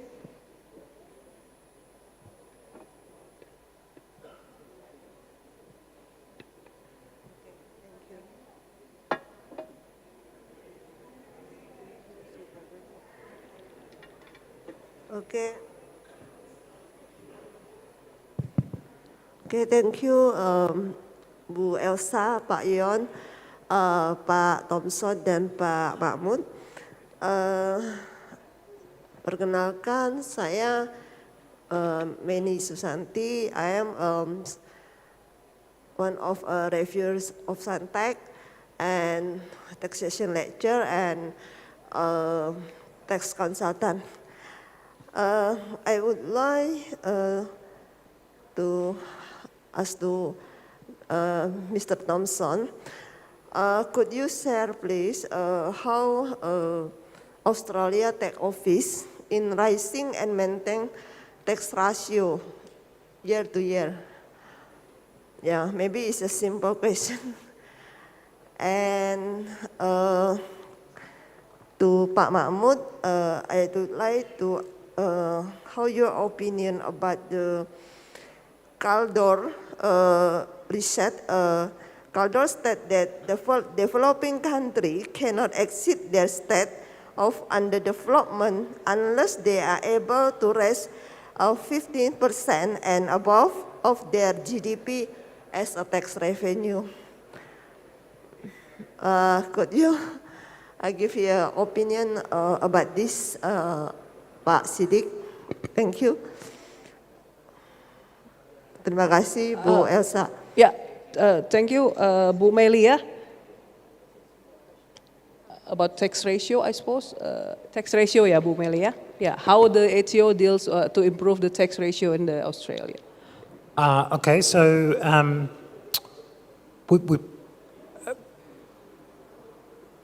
I think I would start by saying that the ratio of tax to GDP. So since I've been in Indonesia, I've noticed a discussion about the tax ratio to GDP.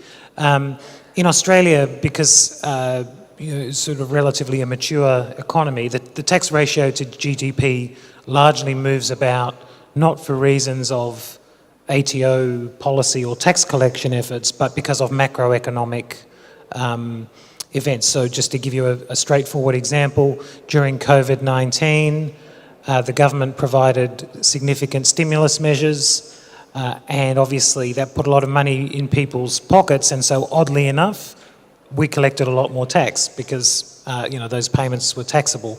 So we don't focus on the level of tax to GDP as a tax administrator. What we do focus on is that sort of concept of tax gap, which I was talking about before. We really focus on trying to get voluntary compliance at the highest level possible. And what we always say is that a dollar lodged on assessment is a much better outcome for us than a dollar that we have to then chase through engagement or assurance activity. So we do focus very clearly on trying to get that tax gap on lodgement as high as possible. Thank you, Pak Hector. And Bu Meli, would you please repeat your second question to Pak Mahfud, please?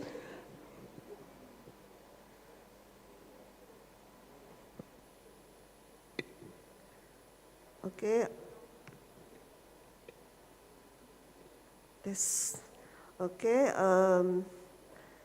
I have ever read the Caldor reset state that developing country cannot exceed their state of underdevelopment unless they are able to raise 50% and above of their GDP as tax revenue. How your opinion, Mr. Mahmud? Thank you. Let me tell you, in many analyses made by academics and also by a government itself, the government of Indonesia, in this regard, DG of Taxes and Excise,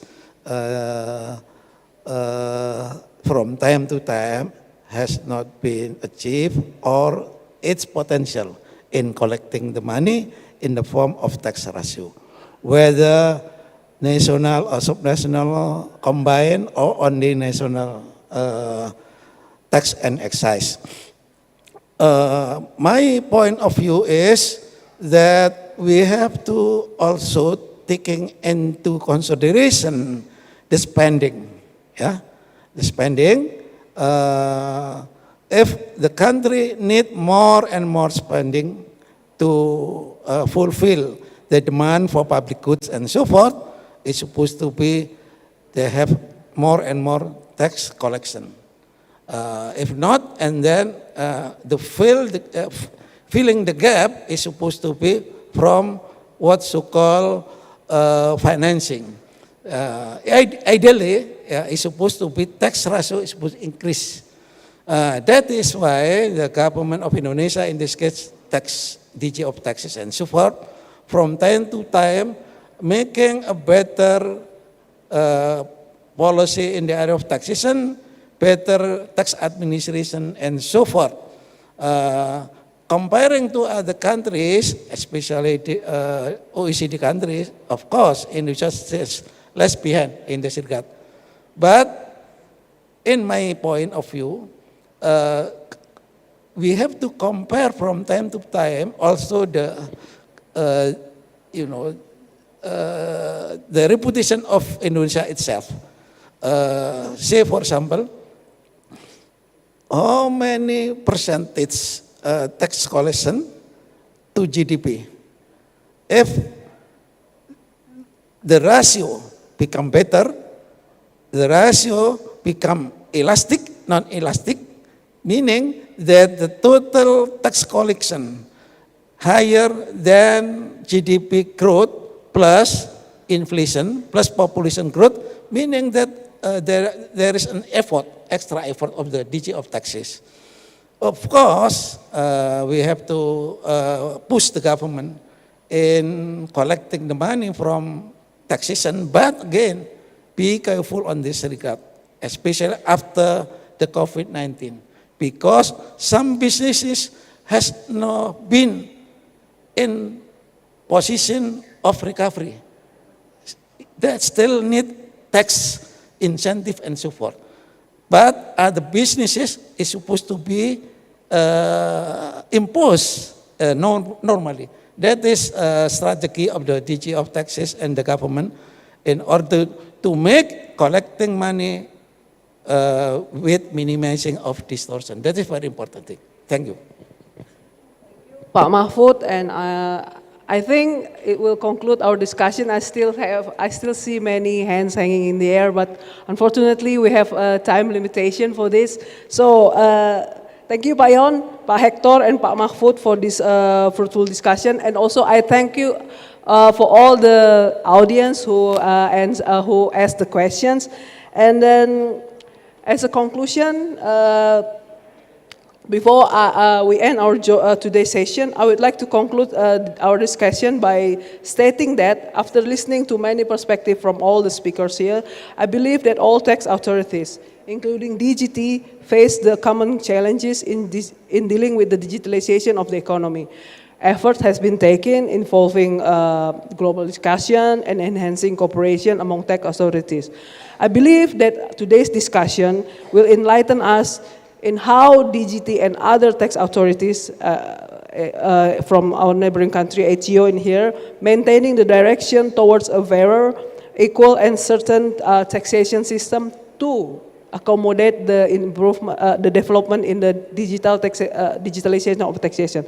So once again, thank you very much and have a great time for the rest of the day. And let me close by pantun sedikit, kepiting kenari dari Balikpapan.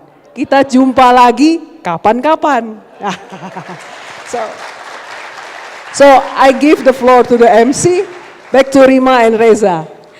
Thank you all panelists and moderator for the fruitful discussions today. And please, panelists and also moderators, stay on the stage.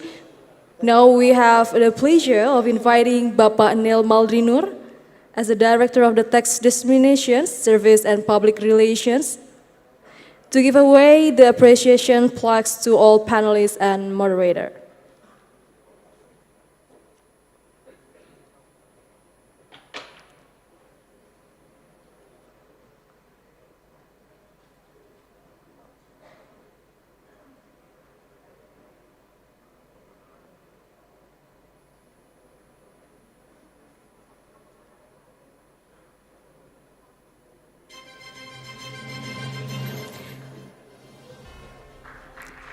Give applause to all of us.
Once again, we would like to say thanks for all panelists and also moderator for fruitful discussions in these sessions.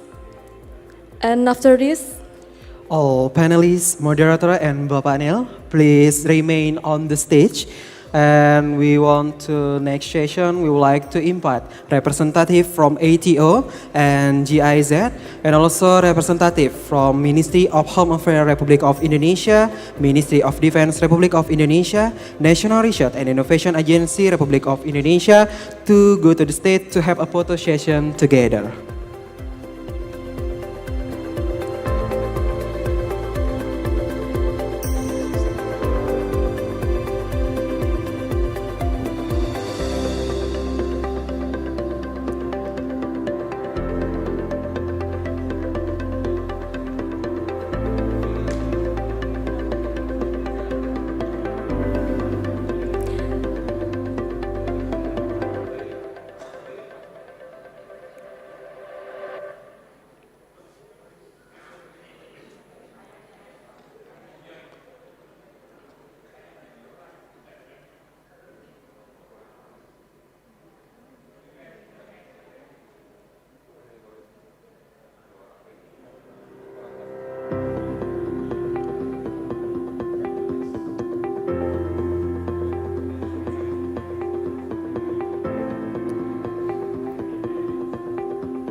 again, thank you for all the panelists, moderator, Bapak Neil, and all the representatives. You may have a seat. Again, thank you. It's such an honor for us to have fruitful discussions in these occasions fully.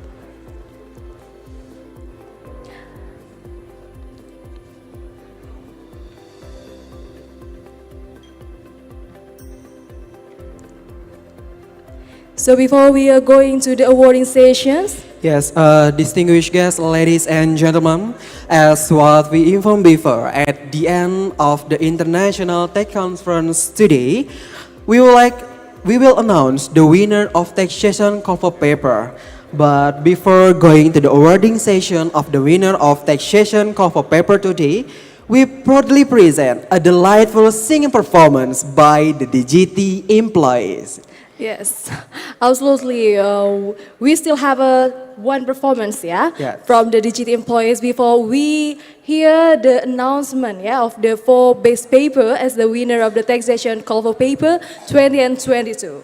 And this performance is singing a song, Indonesian song, and this song tells us about the story, someone that we love like a symphony, which means that the one give us the spirit to be happier and have a life better than before.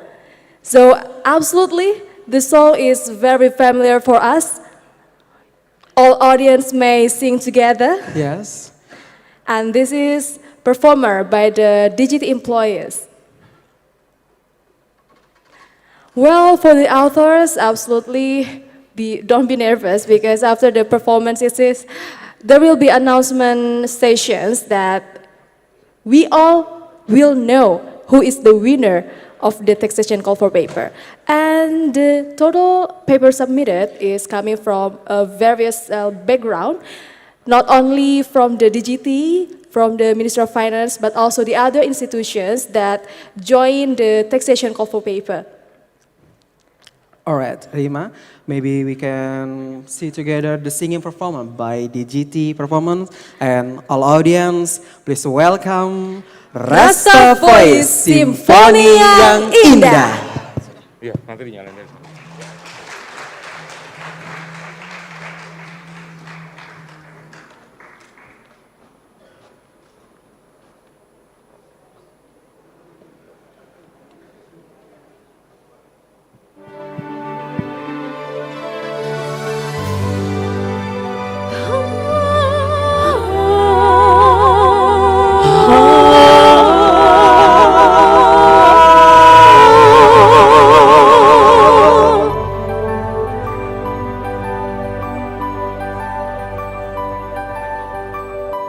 Alun sebuah simfoni,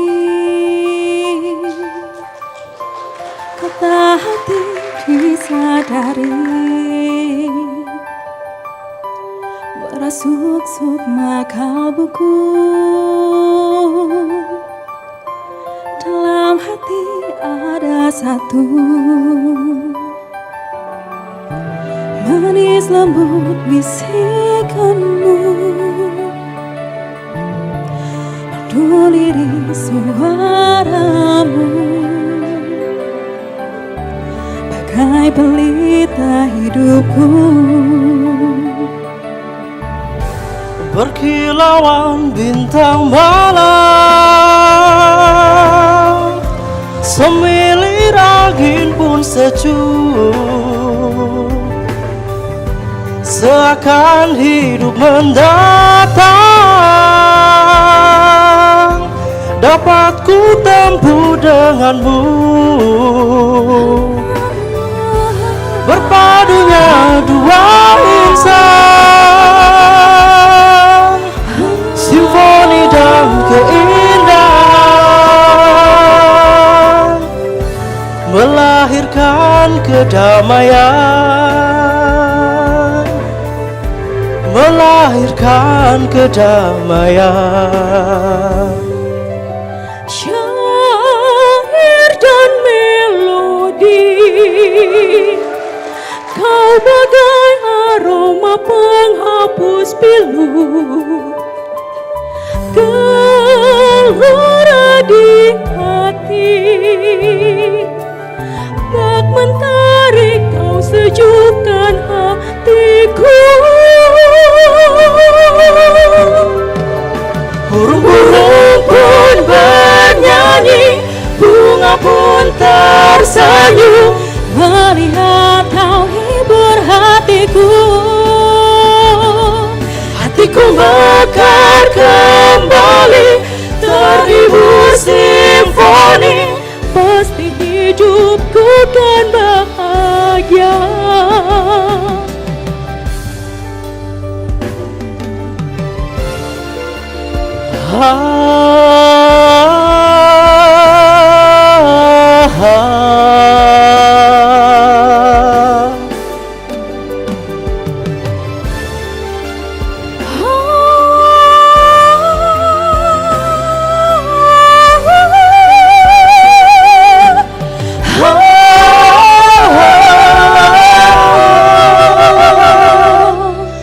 Syair dan melodi, kau bagai aroma penghapus pilu, gelora di hati, mentari kau sejukkan hatiku. Burung-burung pun bernyanyi, bunga pun tersenyum, melihat kau hibur hatiku. Hatiku mekar kembali, terhibur simfoni, pasti hidupku kan bahagia. Burung-burung pun bernyanyi, bunga pun tersenyum, melihat kau hibur hatiku. Hatiku mekar kembali, terhibur simfoni, pasti hidupku kan bahagia. Pasti hidupku kan bahagia.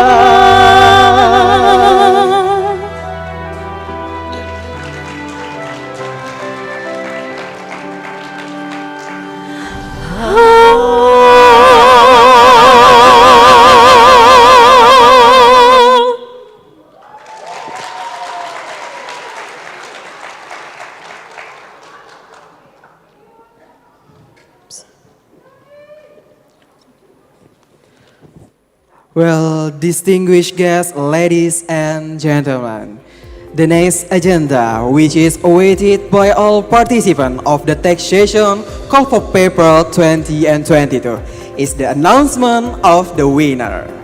And who will be the winners? Ladies and gentlemen, after going through a long series of reviews, ending with an assessment by judges, and the 4 best papers were chosen.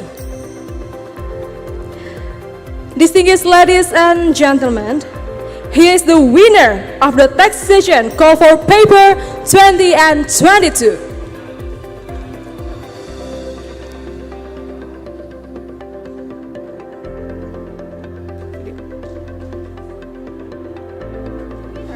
Taxation call for paper 2022.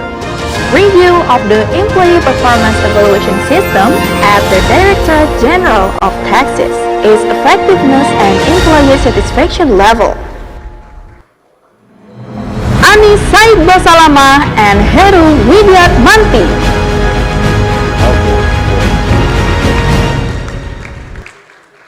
The third winner of taxation call for paper 2022. Koreksi kebijakan harga transport domestik, sebuah zero sum game penerimaan pajak nasional. Studi kasus KPP Pratama di wilayah DKI Jakarta. Fajar Surya Putra and Yeni Farida.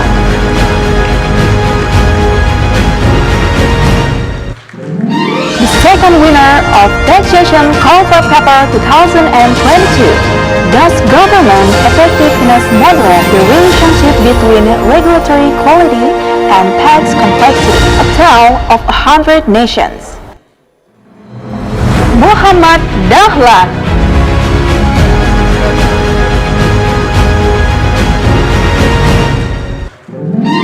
The first winner of taxation call for paper 2022. Predicting firms' tax-paying behavior using artificial neural networks. The case of Indonesia. Arifin Rosid.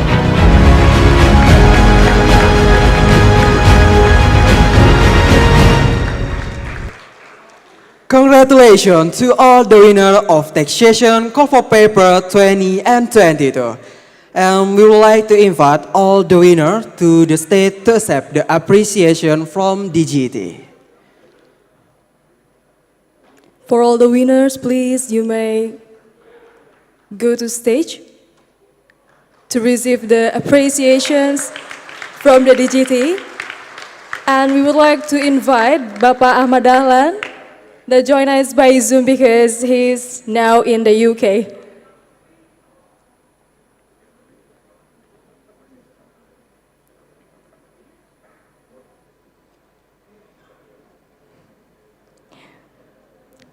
And we would like to invite the Honorable Assistant of Minister for Tax Compliance, Ministry of Finance, of Republic of Indonesia, Bapak Yon Arsal, and also Director of Tax Dissemination Services and Public Relations, Bapak Neil Maldrinur, to come to the stage to give appreciation plaques to all winners.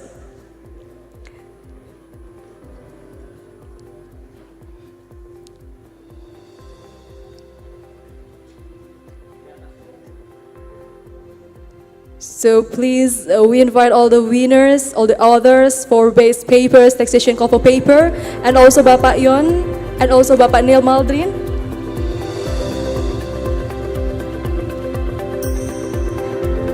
To give the plaques of appreciations from DGT to all others that have been chosen as the winner of taxation call for paper 2022.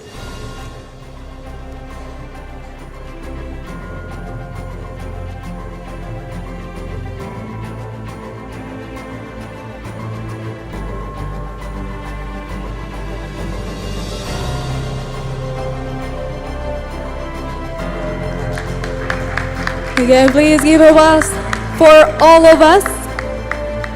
We hope that for others from best papers or the winners of the taxation call for paper can give us spirits and inspirations.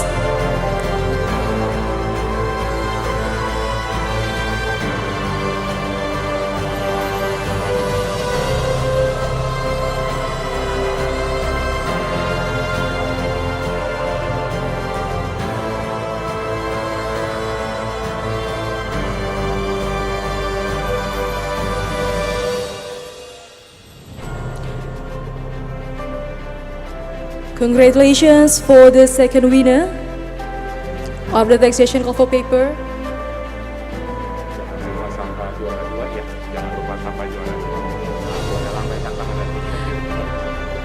Bapak Ahmad Dahlan from UK, please you may shake your hands. Congratulations. Congratulations, the second winner. The second winner.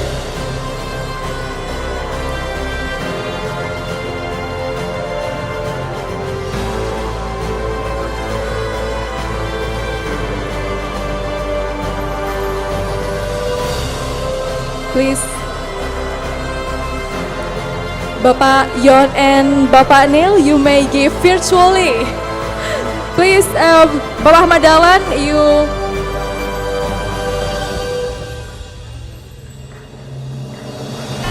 Well, again, congratulations for winners taxation call for paper 2022.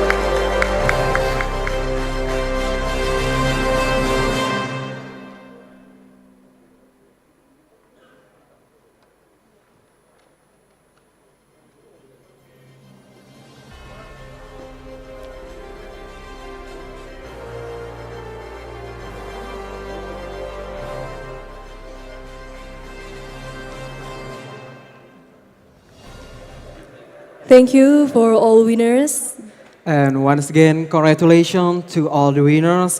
And all winners and Bapak Yon Arsal may have a seat. Bapak Neil Maldrinur, please remain on the stage to give closing remark for all of us.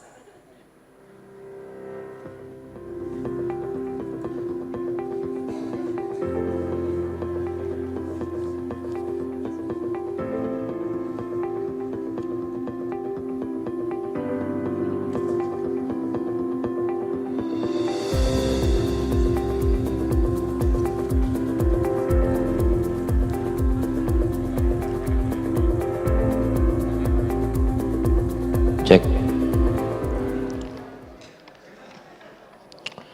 Thank you, Rima, Reza. Assalamualaikum warahmatullahi wabarakatuh. Good afternoon, our respected speakers, moderators, ladies and gentlemen. Today, Wednesday, 7 of December 2022, the International Tax Conference has been held as an appreciation for the authors in the 2022 taxation call for papers. This event is addressed by the DGT to build a research environment as a part of the Tax Awareness Inclusion Program. We just heard the announcement of 4 winners. The selection and assessment have several measurable and accountable parameters.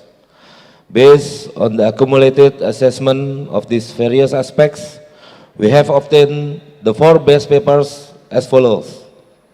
The 4th winner, a paper entitled Review of the Employee Performance Evaluation System at the Directorate General Taxes, its effectiveness and employee satisfaction level, authored by Anis Said Basalamah and Heru Widiatmanti. The 3rd winner, a paper entitled Koreksi Kebijakan Harga Transfer Domestik, sebuah zero sum game penerimaan pajak nasional. Studi kasus KPP Pratama di wilayah DKI Jakarta, authored by Fajar Surya Putra and Yeni Farida. The 2nd winner, a paper entitled Does Government Effectiveness Moderate the Relationship Between Regulatory Equality and Tax Complexity? A Tale of 100 Nations, authored by Muhammad Dahlan.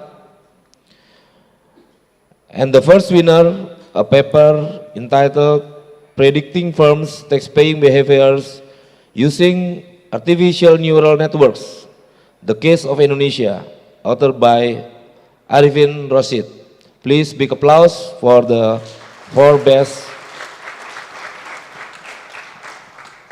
Distinguished ladies and gentlemen, I can say that the 4 best papers are papers that have characters very good, academically applicable, and include research of human resource and information technology. One of the discussions is about exploring tax potential by machine learning using the artificial neural networks, which needs to be considered as to how it is implemented. In addition, the research paper which is applicable is expected to be implemented in institution and disseminated to other employees. I hope that the research that has been conducted will not stop here, but can be continued so that we will be beneficial for DGT. Again, congratulations to the all winners. Thank you for the contribution of our participants who have submitted scientific papers to the taxation call for papers 2022. The 35 best papers will enter the publication process states to be published in Scientext, an electronical accredited journal managed by the DGT. Ladies and gentlemen, we do hope that there will be no more researchers who write scientific papers on taxation. This is an effort to study tax policies and strategies and encourage the development of this country. Let's work together to build a dignified Indonesia. Together with strong taxes, we achieve a stronger and more sustainable world recovery. We look forward to your participation in the next taxation call for papers. Thank you very much. Wassalamualaikum warahmatullahi wabarakatuh.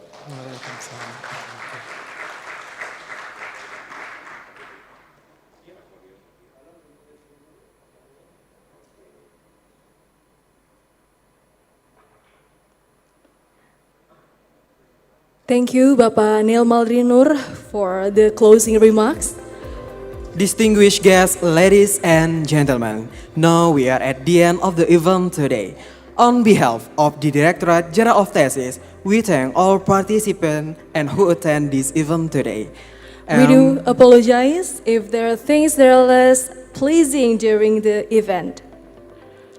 We hope that this event can bring a lot of benefits to all of us.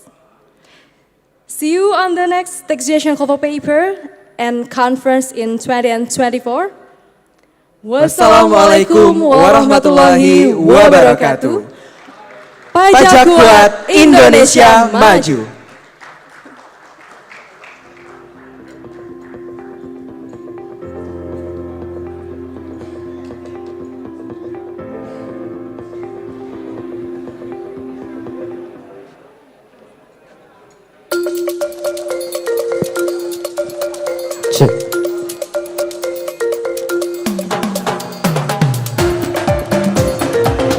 Ladies and gentlemen, let's sing together with us.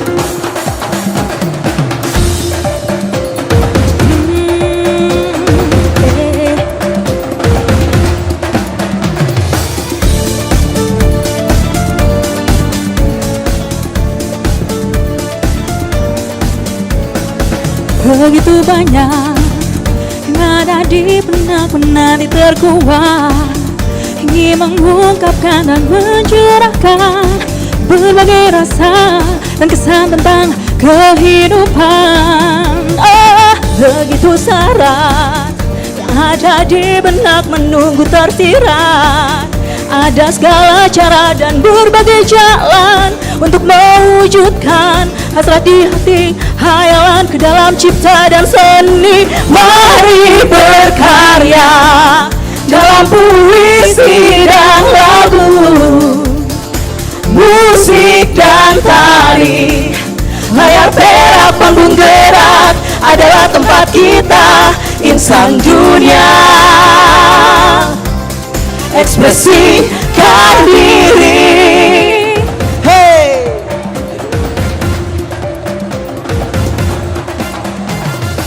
Begitu syarat hal yang mungkin dapat kita perbuat untuk berbagi rasa, berbagi suka dengan cara yang mulia, wujudkan semua harapan ke dalam cipta dan seni. Mari berkarya dalam puisi dan lagu, musik dan tari.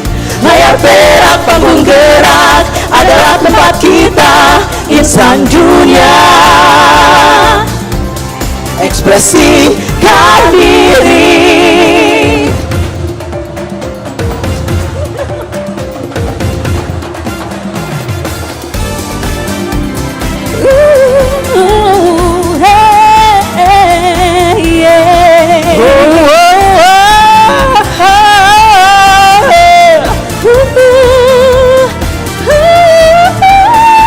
Mari berkarya dalam puisi dan lagu, musik dan tari. Layar perak, panggung gerak adalah tempat kita, insan dunia. Ekspresikan diri. Berkarya dalam puisi dan lagu, musik dan tari. Layar perak, panggung gerak adalah tempat kita, insan dunia. Insan dunia. Ekspresikan diri.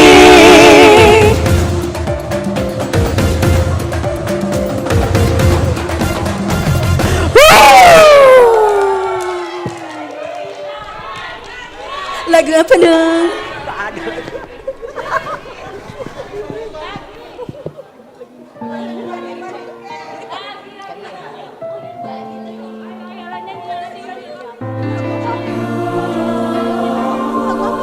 Susah requestnya, terlalu jauh. Jadilah aku juga bahagiamu, bahagiaku pasti muncul lagi.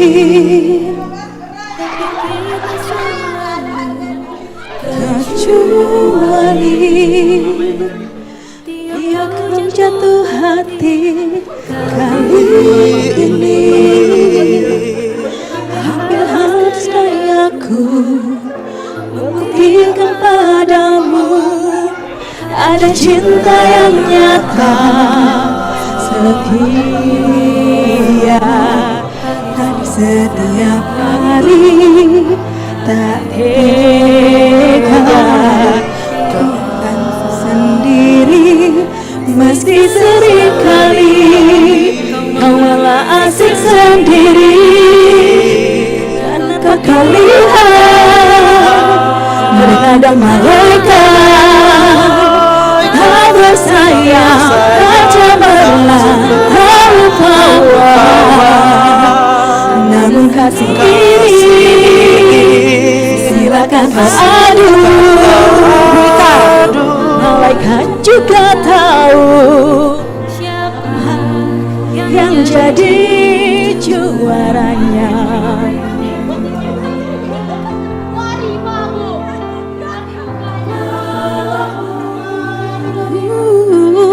Hilang semalam baca impian, tapi kesempatan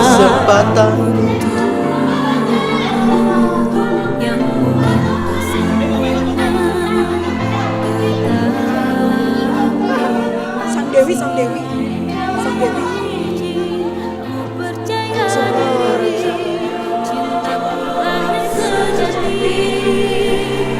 Karena tak kau lihat, terkadang malaikat tak bersayap, tak cemerlang lalu bawa. Namun kasih ini silakan kau adu.